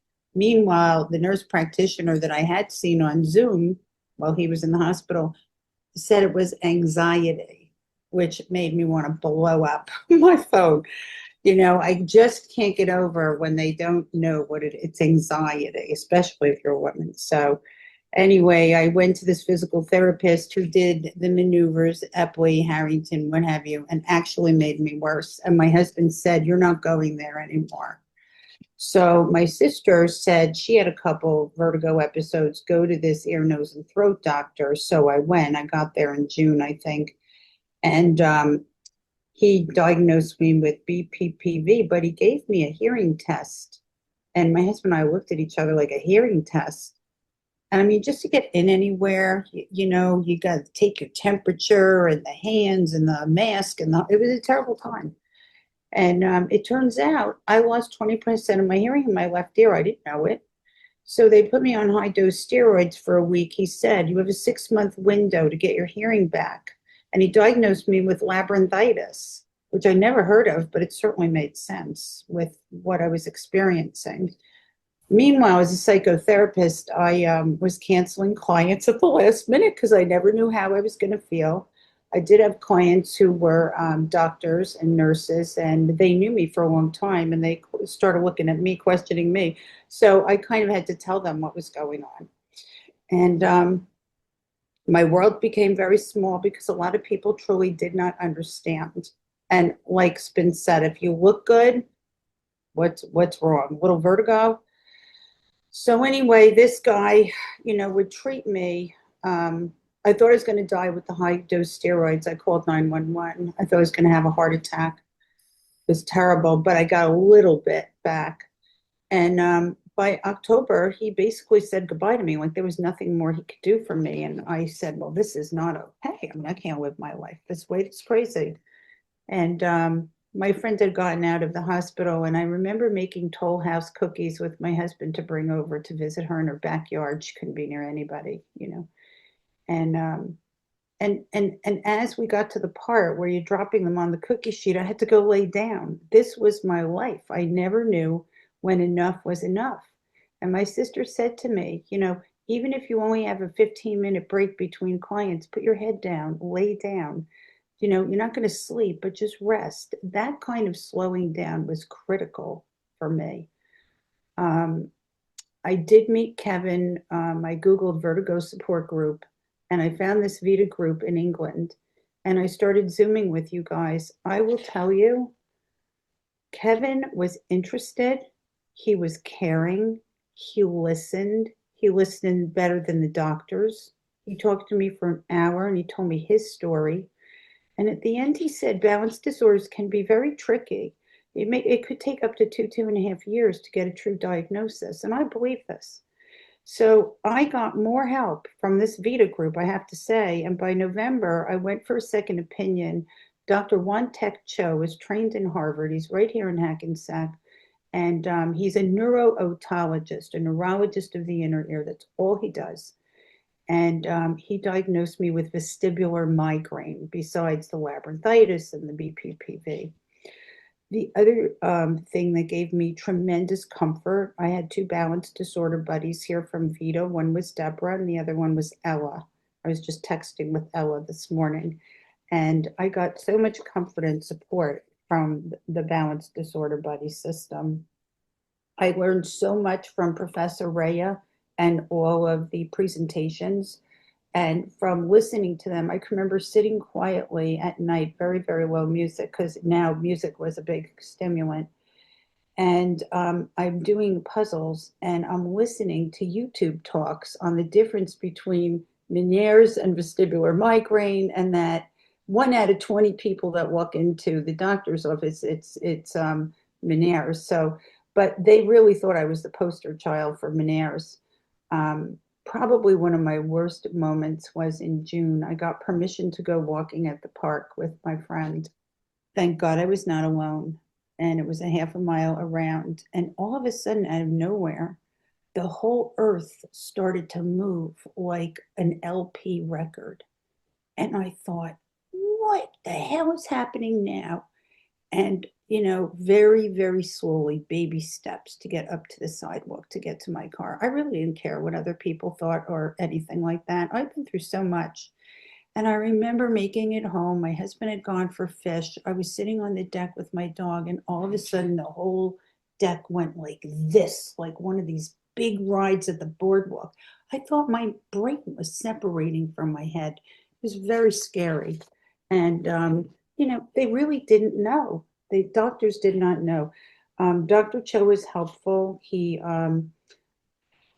diagnosed me with vestibular migraine. He assigned 2 books that I had to read on migraine and explained it's a non-headache migraine, but I did always have pressure. I had nausea. I had dizziness. I had to be careful. I can only be on the computer for so long. I got these glasses on Amazon to block the blue light. When slideshow goes fast, anything goes fast, I have to close my eyes. Unfortunately, my daughter got married during this time, and I almost fell off an escalator at Nordstrom's looking for a mother of the bride dress. She wanted to have her rehearsal dinner on a boat. I said, well, I can't go. And I really had to set limits and boundaries with people who wanted me to go on boats and do things that I knew I could not do. And I'm so grateful I listened to myself and not them. Dr. Cho put me on verapamil, 3 supplements, magnesium, CoQ10, vitamin B2, gave me hands out on foods, do's and don'ts. And I will tell you, it's pretty true. Even to today, my neighbor made all these scones, and yeast, when things are very, very fresh, is not good for me. I had one for breakfast, one for lunch. They were chock full of raisins. I had a Diet Coke, and that was it. All the symptoms started coming, and I'm like, I did it to myself, but at least I know what it is. I mean, I joined Vita in 2020, and now it's 2026. But during this time, I cut my practice. I moved my practice into my home. I'm sitting in my home office, and I cut the number of meditation groups. I got off insurance panels. I would say my worst year financially, $37,000 out of pocket. We don't have socialized medicine here. And there are good things about that and not good things about that. The best thing that happened to me was a surgeon friend of mine told me to go to this acupuncturist in Ramsey. And I really didn't hold out much hope. Thank God I went. He does needling and kinesthesiology, and it changed my ability to do things. I could stay in supermarkets longer. I went to my first movie with earplugs. I always brought earplugs to the nail salon, the hair salon. You know, those were places where there were bright lights. They always have screens going with dumb shows and music, and all that's too much for me. I had to know my own limitations. The things that comforted me also during this time, I had a massage therapist for years from Ireland, Lorna, and she knew to go very light. I always had to have my head supported and elevated so I didn't have a vertigo attack. And also, I have a Reiki master that I've gone to for 10 years, and these women knew me. They've been through everything with me and helped me rehabilitate mentally, emotionally, spiritually, physically. The acupuncturist I went to 3 times a week, then 2 times a week for a year, and then 1 time a week. And now I haven't seen him in 4 weeks, and I'm getting nervous. The longest I've ever gone is 6 weeks. My husband and I celebrated 40 years marriage last year, and we drove up to Maine. And on a highway, I'm good. But all these back roads is the labyrinthitis and all of that. So I have to, take stops. Unfortunately, a couple of years ago, I was diagnosed with rheumatoid arthritis, moderate to severe. And after a few months, I retired permanently. I have a handful of people that I see and a meditation group I do once a month. I remember Professor Rhea listing all of these things that you can do to help yourself. And one of them was take early retirement. And I thought, well, I can't do that. I'm too young. I can't collect Social Security. What am I going to do? And I said a prayer to God from my heart. And 2 months later, we got a call. My husband's friend Barry had passed away. He was from England. He never became a U.S. citizen. He had no wife, no children. And he left my husband a co-op in New York City, which we sold. And I was able to retire. So I'm very grateful for all the people in my life, from Kevin, Professor Rhea, Nichola, my balance disorder buddies, and everybody who has supported me. I think the biggest lesson that I've learned is to be my own advocate, to not give up. I was a scoffer. I almost wasn't going to go to this acupuncturist. And do you know the neuro-otologist and my internist both asked me for his name and number? I should have told them. It would have cost them $500 of my bills that I have. But I gave it to them. But the acupuncturist doesn't take anybody unless it's from a referral, word of mouth. So I think that's about all I have. I have to be careful with cooking, like, making soups and stuff, the stirring, all the pieces going around up and down with the pots and back and forth to the sink. So I still have to be careful. I'm not out of the woods, but I do think I'm probably as cured as I can be at this point, and I'm very grateful. Thank you, Kathryn, for it. Thank you, Kathryn. A brilliant story, and again, one of this perseverance to get fixed, to get to the truth, to get the answers. Which I hope anyone watching this just takes heed of this. It is so easy to get the wrong diagnosis, and it can take years to get to see the right people who know what they're talking about. But it's so difficult because we all want to listen to the experts and believe them and trust them, but we have to listen to our own bodies and go, something's still not right, and then fight to get that diagnosis. And I know the American health system is very, very different to the British, but it still shares very common issues of there's not enough good people who know as much as they need to know to help us. So it is a battle to find them. But lovely story, Kathryn. Again, apologies that I've got to rush on. And I do remember many, many years ago, I think 6 years ago. So, wow. No, thank you so much. Now for the next member to speak, Suzanne. I think I know where to find you to add you in. There we are. Suzanne, welcome. And just to remind members who may not know Suzanne or may remember from previous meeting, Suzanne joined last year as a member. And is currently in the process of putting together a documentary which will star some of our members about balance disorders. So that's brilliant work, 'cause that is really going to help raise awareness of what balance disorders are, and what we typically go through. And then another new announcement, just before I let you talk, Suzanne, is Suzanne has agreed to help the group with a little project later this year, where all of you menfolk in the audience today and anyone watching this, we do have a problem. It's probably no surprise to a lot of people, probably no surprise at all to ladies.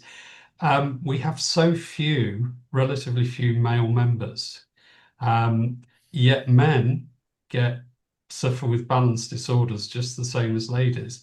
Why would that be? Are men worried that if they join a support group, their Superman cape may fall off? Are they worried they might be defined by an illness? Does it not go with some of our macho programming that we've all had in the past? Anyway, what we're going to do with Suzanne, and I'm launching this initiative today, so I'm going to ask all you male members to consider being part of a video Suzanne's going to produce for us that is just to highlight what you might gain from joining such as this group, and maybe bust a few myths as well. And it's just so we can hope the men out there as well as the ladies. But there is a ridiculous ratio at the moment. Something like 85% of members are female, which is crazy given the spread. So again, Suzanne, I'm going to shut up, and I know we're massively overrunning, but I'm so interested to hear your story. So over to you, please. Thank you, Kevin, and thanks for the opportunity to speak today. Before I start, if you do hear snoring, I haven't nodded off. My 2 dogs are behind me and they are absolutely snoring their heads off, so I apologize in advance. So right, gosh, where to start? And I did make some notes, so if you see me looking, that's what I'm doing. I was diagnosed with vestibular migraine in 2024, and that was following a 2-year period of progressively worsening symptoms, and I'll get on to all of those in a minute. Before my condition was diagnosed, I worked for a US investment bank. I had a hectic job. I had a huge team all over the world. I traveled a lot. And to deal with all the stress of that, I loved ultra running and cycling. I was also a qualified wilderness medic. So when I wasn't out running and cycling, I was a medic in extreme locations, supporting people doing crazy things. And they were very much my outlet to deal with the day-to-day stress of work. In 2022, I started experiencing dizziness, short bouts of dizziness. I was constantly extremely exhausted. I was having these really challenging heart palpitations, and then I started fainting. So in 2023, I was diagnosed with a heart condition, and it was thought that the dizziness I was experiencing was linked, and it would stop now that my heart condition was identified and being managed. However, over the months after that, more of my day was getting consumed with trying to deal with my dizziness, disequilibrium, feeling like I was walking on marshmallows, and then my vision kept getting really blurry at really inappropriate and unhelpful times. I stopped being able to fly for work. I stopped being able to travel to Ireland to see my family. I stopped being able to run, and I stopped being able to cycle. So pretty much was working, and that was my life. I was also struggling with my memory and concentration and exhaustion. In early 24, I had two separate 14-day monitors, heart monitors, and they were used to determine that my dizziness and other symptoms weren't actually linked to my heart condition. My symptoms were getting so bad. I stopped being, I lived for work. It was my thing. I stopped being even able to travel into London for work. And just dizziness and exhaustion was just consuming every day. In July 2024, we had a big work event. Everybody was over from the US and Asia, and it was going to be in London for the week. So I traveled to work to the city every day that week. And on the Thursday when I come home, I said to my husband, I really, really don't feel very well. So I went to bed early, got up early Friday morning, dusted myself off, and made my way to work. On the train, I actually thought I was having a stroke. The carriage was pretty empty, as it would be on a Friday in London, and I was terrified. And all I kept saying to myself was, if I can just get to work, get to that meeting and get myself home, it'll be the weekend and I'll be fine. Somehow, and I don't have any memory of the journey itself, but somehow I made it to the office. And I got there just after 6:30, and I got in the lift, which is something I never did. I always took the stairs.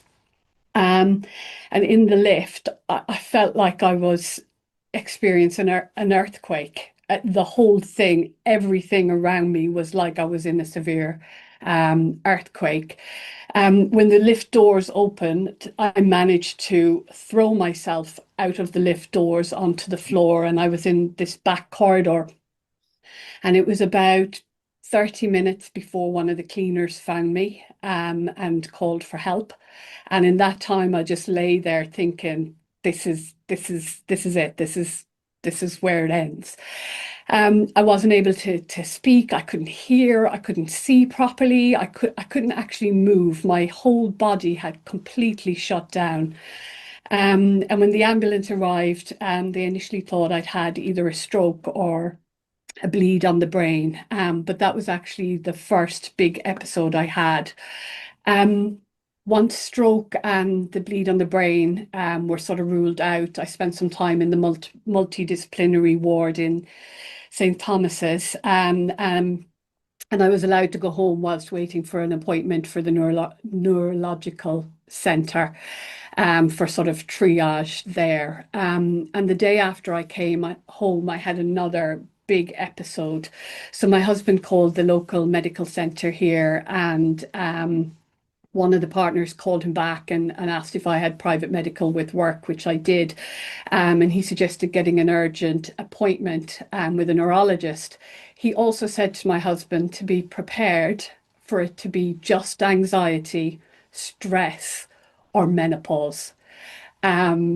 So when I saw that neurologist, I was initially diagnosed with triple PD and recommended to have vestibular rehabilitation. And when I started that a couple of days later, the lady said to me that she didn't think my diagnosis was actually correct and recommended that I see another specialist, a neuro-oncologist, and I'm probably not saying that right. I saw him a couple of days later and had all the balance tests and was diagnosed shortly after that with vestibular migraine. I started on Pizotofen and Dolovant, which I had some relief from after a few weeks, but it took several months to get the dose correct, where I really had sort of eliminated the daily and the big episodes. And I carried on with the vestibular rehab for 12 weeks. During that time, I couldn't really go anywhere. My husband literally took me to the appointments and back. And then for the rest of the time, I just stayed in the safety of home. I couldn't use screens. So I started journaling. I started meditating, and I used the Headspace app. And I took up adult coloring books, which if you haven't done them, they are wonderful. Whilst I was away from work, a lot of changes were made, and I put myself under a lot of pressure to return to work sooner than was recommended, or actually that I was ready. I went back to the NHS doctor, and I really strong-armed him into signing me to say that I was fit and well enough to go back to work, because I was struggling a lot with all the changes that were being made whilst I wasn't there. My team were, they were just not in a good place, and I really, all of that weighed heavy on me. When I went back, I was back 1 day, 2 day, 3 days. I got 3 days, but I think it became very obvious to myself and to others that I really wasn't going to be able to operate at the level I had been. And, almost a year ago now, I gave up the job that I loved because I knew I just couldn't do it anymore. After that, that took me right back to very, very dark days. I couldn't really see what the future held for me. As I said, I lived to work. I loved my job. I loved my team. I just couldn't see a way forward. And so I was in a situation where I was left with absolutely zero confidence in myself. Thankfully, with the support of my long-suffering husband, and my close friends, and finally getting my symptoms under management for a period of time, I started to kind of come out the other side of that. So I dusted myself off, made a list of all the things that I had always wanted to do, that I thought I would be able to do going forward. I had a pile of books here in the corner stacking up that I never got around to read, that I was going to start reading. And so where am I now? I mean, this is the first time I've ever talked about this, so I'm a little bit emotional, sorry. But where I am now, I think journaling really helped me to identify what my triggers are. And I know if I have one bad night's sleep or not enough sleep, I am not very well the next day. The first thing that happens when I'm not well, my voice completely changes. It's like a completely different person's voice, not just to me, but my husband knows because my voice is not mine. The second thing, my speech goes. I can't get words out, but I also can't understand what people are saying. I just can't. And then I start to get these short, split-second dizzy spells, like I'm clicking in and out of reality. So my number one priority, other than helping people, is making sure that I am getting enough rest every single day. I was always a very independent person. I'm still lacking a lot of confidence in myself. I avoid going places on my own, and I still struggle with loud, noisy, bright places where there's a lot of people. Not as bad as what Simon experienced, but I had a similar situation in a supermarket, where people just thought I was drunk or on drugs. And actually, I just really needed help. I know at some point I'm going to start coming off of Pizotofen. That makes me nervous. I worry about returning to how ill I was, and I'm very grateful for how far I've come. So that's kind of something that sits in the back of my mind. I'm very much learning to embrace my new life and to accept the slower pace. It's taken me some time. It's a year, and just decompressing from work and that life has been, interesting. My priority now, as Kevin said, is really just to help others and do everything I can to help others and to raise the awareness of what we are all experiencing. And I'm going to do that through the documentary about lived experience of people with balance disorders and our men's campaign. And then I think, just to quickly finish up, I think the things that I would pass on to others, which, I share with many of the other people, life goes on. It may be very, very different, but it does go on. Listen to your body. And I think my body was trying to tell me a lot very early on. I continued to ignore it and work myself to almost an early grave. I would say identify your triggers and avoid them as best you can. Get and take the rest that your body and mind needs when it needs it. Don't beat yourself up when you can't do things or go places. Journaling for me has been really, really, really helpful on so many levels. And then the last one, which I didn't do for a very long time, tell the people who care about you what's going on. I'm one of 6 children. I hadn't told any of my family back in Ireland. My husband and my friends and work colleagues here in the UK knew, but I hadn't shared anything with my family. And actually telling my family why I wasn't going home and at birthday parties and weddings and funerals, that actually took a huge weight off my mind. So sharing what's going on with the people who care about you has been really, really important for me as well. So with that, I'm going to shut up. Thank you, Kevin, for the opportunity, and thanks everybody for staying on to listen. Suzanne, brilliant, wonderful story. And I have said this to you before, but the financial sector's loss is our gain as a support group. But I'm struck today with all of us, me and Claire, we've all been through these most horrific situations where, and I think I've heard from most, we literally think in the moment it's the end of us, that something awful is happening to our bodies. But see the one thing from all this, how these wonderful people rise from that and we get through it. That is some of the most wonderful things about humans. We've just got that ability to rise up and get over these things. Some of us need more help than others. Not a problem. That's what we're all here to do, to help. But anyone watching this and seeing the stories so far, however bad it's been for you, however you think you're never going to get better, you are going to get to a better place. It's what we do, and it's what we're all here to help everyone do. But Suzanne, brilliant, and we'll be talking soon about those wonderful documentaries. Thank you very I much. just say very quickly, Suzanne, thank you for sharing that. It was beautiful. I wanted to say that work stress is internal as well as external, and that I had years and years and years off work, right? Because I couldn't walk. I had the speech problems you were describing as well. Like, I literally couldn't talk. I had to write stuff down because people could not understand what I was saying. I am fully recovered now. I can eat chocolate and cheese and all of that. Like, no food triggers whatsoever. And at one point, I went back to exactly the same job as I was in when I got dizzy. And it felt like a completely different job because I was different inside. And the pressures that I put on myself were completely different, even though the external stresses were exactly the same. I believe that if you want to and you do the work on yourself, you will be able to get back to the job you were in before if you want to. Obviously, you do not have to, but just, yeah, the external and the internal are very, very different things. Well Lovely. done. Thanks, Pippa. Thank you.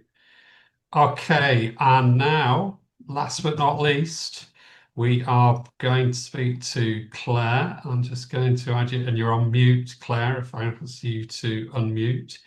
And spoiler alert, I think we're going to hear a story now of complete success. So it's a delight to have Claire back in talking and sharing where she's got to with her journey. Apologies for keeping you waiting so long, Claire, but the stories today have been amazing. So over to you. The floor is yours.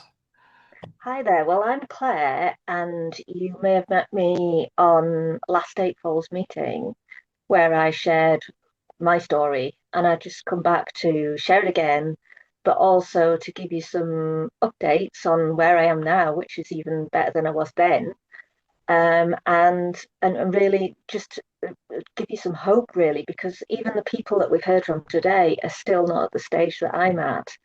And just to let you know that you can get there and to just not give up. So I was diagnosed in 2013 with vestibular migraine. I had symptoms on and off since I was a child. And back in the 80s, they didn't do things like MRI scans or any testing on anything like that. They just thought I was, there was nothing significant. Well, it's all in the mind, that kind of thing. Anyway, fast forward to 2013, and I got diagnosed by a dizzy neurologist who at the time worked at Field Hospital, and he was brilliant. He says, I know exactly what you've got, and my jaw was on the floor. So I was suffering the symptoms I was suffering with. I had dropped floor, I had floating, sinking, general movement. That's something I always had as a child as well. I was bouncing, I was at sea. Sponge floor, oh, that's the awful one where you're walking across the floor and it's going up and down as you're walking. So he put me straight away on meds, and I've tried several now. I've been on pizotafin, amitriptyline, and duloxetine. Now, I don't like to say that amitriptyline stopped working because I think you just don't know what stage my body was going through at the time, but it appeared to I appeared to need another medication. So, and I'm so grateful that it did stop working because I found an even better one in duloxetine. And I also at the time decided to trial a gamma core device, which also combined with a lot of other things helped me to get better, really, to the point where I was able to function a lot better. I was able to do a lot more. Beta histine was something I was on at the time as well. That is often a medication that my neurologist said can be taken alongside a migraine preventative and can be quite beneficial. And that did work with the amitriptyline for quite a long time. And I was pretty well, I wouldn't say I was cured, but I was a lot better. But it wasn't until I got the duloxetine that things changed. And I think it was more that than anything. But I'm going to go through a few other things that I am keen to do, that although I don't necessarily need all of them now, it's something that you should all look at. So I also take Dolovant, which has got, essentially what I was told to take was 100 to 250 milligrams of CoQ10, 100 to 400 milligrams of B2, 400 to 600 milligrams of magnesium, and 10 to 15 milligrams of zinc. Now that plus many other useful things made for migraine are in Dolovant, and yes, it's not cheap. It's something like, is it £43 a month? I personally noticed the difference, and I also take calcium on top of that, because I noticed that helped you absorb the magnesium better. It can often be the case in older people. So Other things that I've done, check your bloods, check everything that blood related, like iron, vitamin D, B12, your thyroid, your hormones.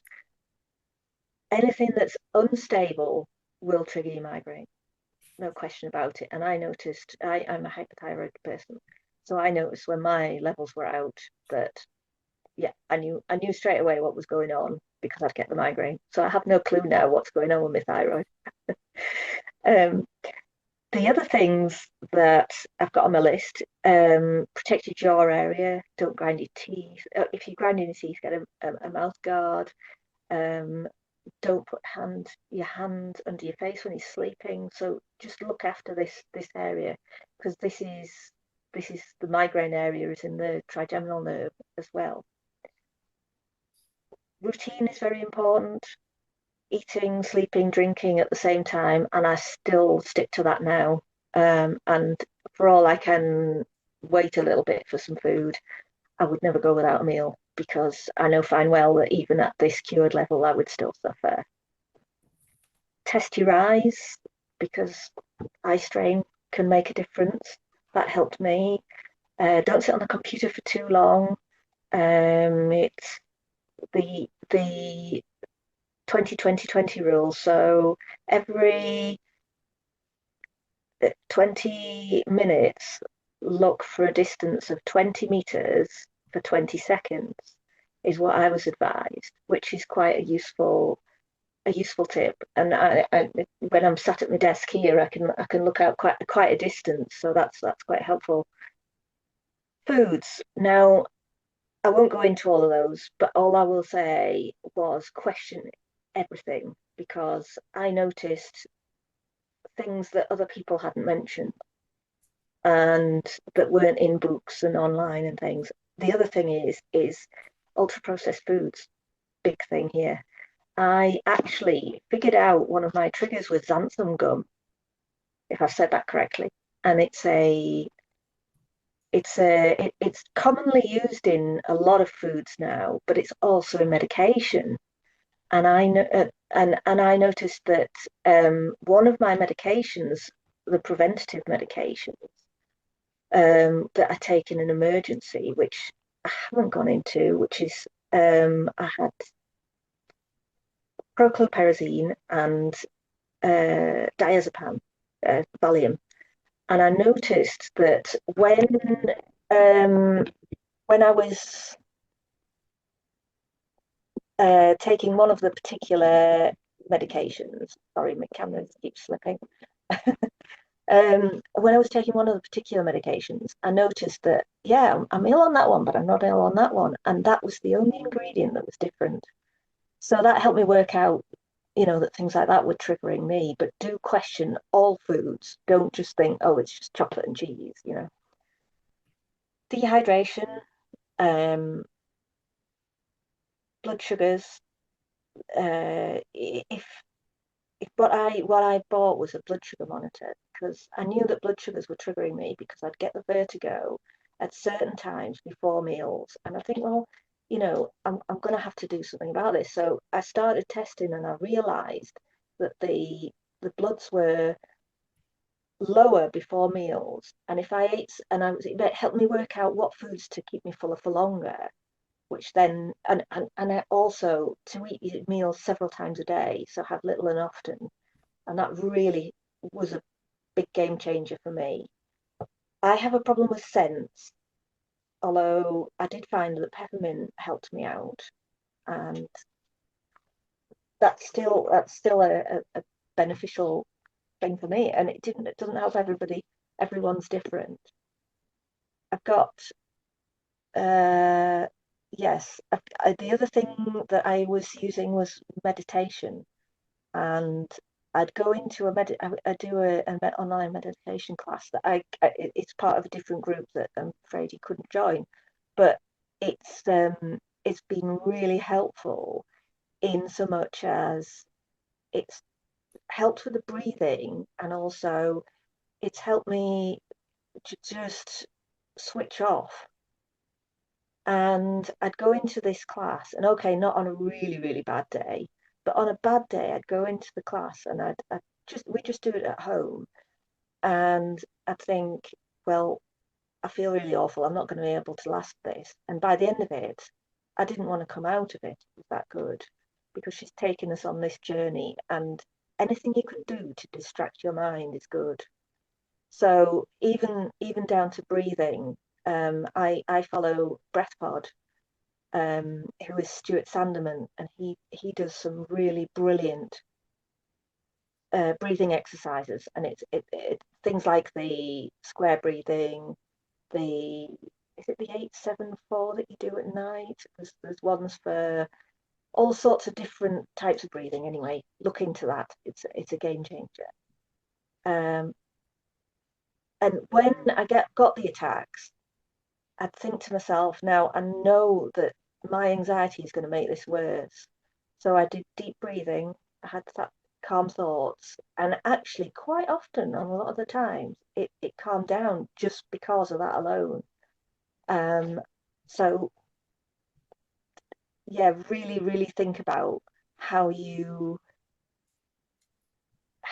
mentally are processing that. I had CBT, and she taught me that, just to calm your brain down, and don't panic, and you never know, it might well just go away, and it quite often it does. And if it doesn't, you've got other things in your emergency toolkit, like the medications. Like for me, it was peppermint.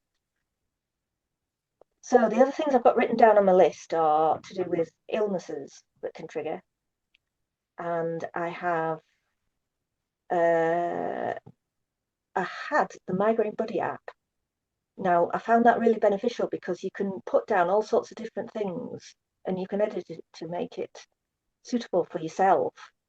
And it was like you could, if you were thinking that something random like, I don't know, cherries were triggering you, which isn't a commonly listed one, then you could put it down and you could note when you'd eaten them. And then it would help, it also helps you come up with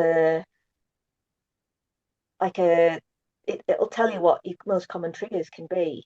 Now, I haven't used it for a long time, so it may have changed. And then I've got several books that were useful. This is the Heal Your Headache book, and that for me was great, because it really helps you to learn, because I had no experience of migraine or anything. I didn't have any headaches, nothing like that. I have this one, which is the mindfulness book, Finding Peace in a Frantic World. Now, that had some good meditation tapes on there that got me through a lot of difficult times, along with BreathPod.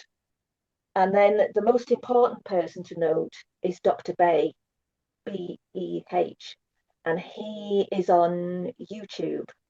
There's quite a few videos with him on YouTube, and he's the guru for vestibular migraine. And he's written this book, and it goes into everything, including medications. And he just primarily focuses, I think, if I'm correct, on vestibular migraine. I heard about him on the Migraine World Summit, and it's just, when you meet well, not physically meet them, but when you see somebody talking and you think, hang on, this man's onto something. It really helps you if you do the research and you look into these people, and it just helped me focus on, I can get better, because there's people out there that are doing the research and they've found things, and there's so much information in that book. I highly recommend it. One final thing was that I did a chart, and that chart, I had like 5 colours, and I had 5 different highlighters, and I'd mark each day down as a different colour, and the green ones were obviously the good ones, and I'd mark it down for maybe parts in the times in the day, morning, afternoon, evening, and things like that. And if you looked back at the chart, you could see when you were getting better, because you could see more greens on the chart. And it made me personally, it made me think, hang on, I'm getting somewhere here, keep going. So I got to a point where at home, on the computer, just general life, I was fine, but I was still motion intolerant. So I'm thinking, I got help from a lot of your experts here, including Professor Ray, who was brilliant. And I did the Cawthorn Cooksey exercises, which didn't really work for me. I needed something more extreme. I could do them with ease. So I turned to extreme VRT, which is basically do anything that makes you ill. Bear in mind that your migraine has to be under control before you can, but this is what I believe is it has to be under control before you do the VRT. So I just did little things like if I was coming home from somewhere, I would read in the car. Now I'm not recommending any of these to anybody. That just you know yourself what works. But this is what I did. I got a trampoline, and so I did a lot of, and even the family got on the trampoline with me once and said, oh, "We're going to make it worse for you," and it was. But the more I did it, I could even notice within maybe 2 days, oh, I couldn't do that yesterday, or I couldn't do that a few days ago, and it just it got to the point where I was doing things like getting in a lift, and my anxiety wasn't as bad. It still affects me. I still don't like lifts, and I don't think I would go up to the Shard just yet, because I don't think I could cope with that lift. But I can, as a rule, I can now read in the car. I can do lifts. I can yeah, I was even, I'm on the next page. I was even on the A64. There's a road that near us where it goes underneath the motorway and back round, so it's a complete circle. And I was on there one day on my phone, and I says, "Where are we?" And he says, "Oh, you've done that bit of road you don't like." I'm like, "What?" So I knew I was getting better. So I knew it was time that I started to go flying. Oh, the other thing I've just missed off is that I did VR headsets, and so that's why I've signed up to be part of the trial on the VR headsets. So hopefully I can help with that in some way because they were beneficial to me. And I did go on holiday to Whitby at the seaside and went in, the amusements and went on all these VR. And we were there for a week, and I made sure I went on every day. And it did get easier by the end of the week. So it was worth trying. So I thought, right, my one thing that I miss in my life is traveling, and that's what I always wanted to do. And I've barely done it since I was a teenager. So I thought, right, I'm going to see what medications I can take. So I trialed them in a lift. So it got me a shopping trip because I used the John Lewis lift. And I started off with my usual prochlorperazine and Valium, which got me through some hellish days, I must admit. Now, what they weren't personally for me weren't good enough for a lift. So I turned to Dr. Ray and asked his opinion, and I turned to social media, and they said the scopamine patch, which is Quells, but in a patch that goes behind the ear. So I tried Quells in the lift, and that didn't do enough. So then Dr. Ray suggested Cinerazine, and that really helped, but it wasn't enough. So I thought, hang on a minute. So I then took a Valium, went back to the lift half an hour later, diazepam, and thought, do you know what? I don't feel the G-force. So fast forward to September this year. We'd previously done a trial run to Dublin, and that wasn't as successful as I thought, but that was only on the prochlorperazine and the Valium. So I got the Cinerazine and the Valium, and I even managed to incorrectly take it. I only took one tablet instead of two, and I still got on the plane and I was fine. Yeah, all right. I would still grab my husband's arm every now and again. I'm still slipping. But so sorry if that's making you ill. But I made it to France, and I went for a bucket list trip to go meet my old French exchange partner from school days. And on the way back, I got an allergy of some sort to either her dog or something else when I'd been staying over there. And so my ears were bunged up. I felt really ill, and I took the correct medication this time, and I took the Cinerazine and the Valium, and do you know what? I was no worse. And I honestly couldn't believe it, because anytime you get a cold, that's it. You suffer with the vestibular issues. So yeah, so now I'm doing things like going to the theatre, I go to concerts, I have meals out. Uh, I even got on the bus and sat backwards on the bus, because I thought I'm just gonna see if this works. And it did. I didn't even feel anything. We went round roundabouts, nothing. So I'm still motion intolerant, because I wouldn't get on a boat and I won't go in the shard lift. But I am so much better, and I'm so grateful. And that's the only reason I'm here today, is to come back and share that with you. And people gave me hope when I was losing hope. So I thought, no, I've got to come back and give you hope. My and just to say that I got really bad sciatica in the last 2 weeks, or that's what they think it is, and I've been really struggling, and it hasn't really triggered the vertigo. It's maybe a 0.5 out of 10 at the most, and that was only one day, and the rest I've been absolutely fine, and I've had bad sleep and all sorts of things. So just my overriding thing to say to you is, don't give up and question everything, because you just don't. Everybody is different, and everybody's migraine is different, and your triggers won't be the same as anyone else. Brilliant.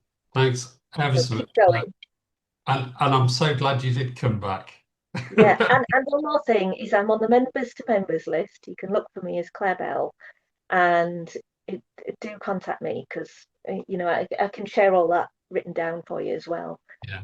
So, After the meeting, Claire, I'm going to email everyone and ask who wants to be contacted and contact. So we'll do that. But you're a great example. I always say, half jokingly, we always want to be redundant as a support group, because if we can, you not need us, we've won, we've succeeded. But what a great story.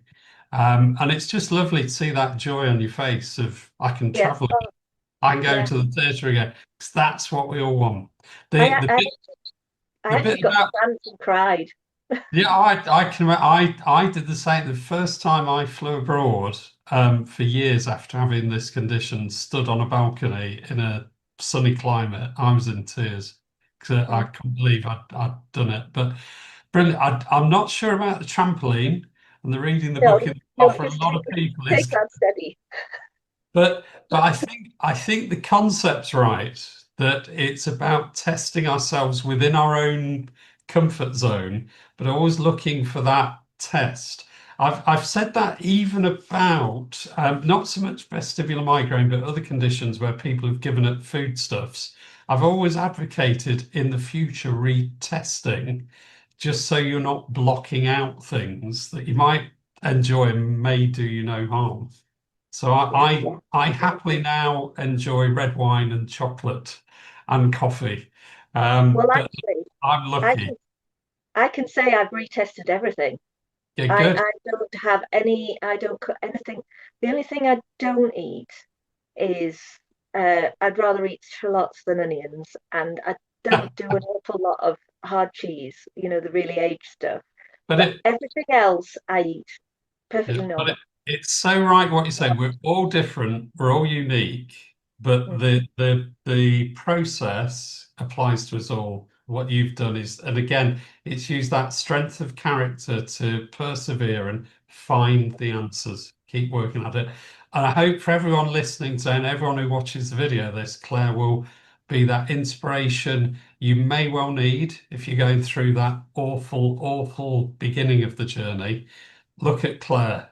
She's back. She's won. She's winning. So thanks ever so And I much, can Claire.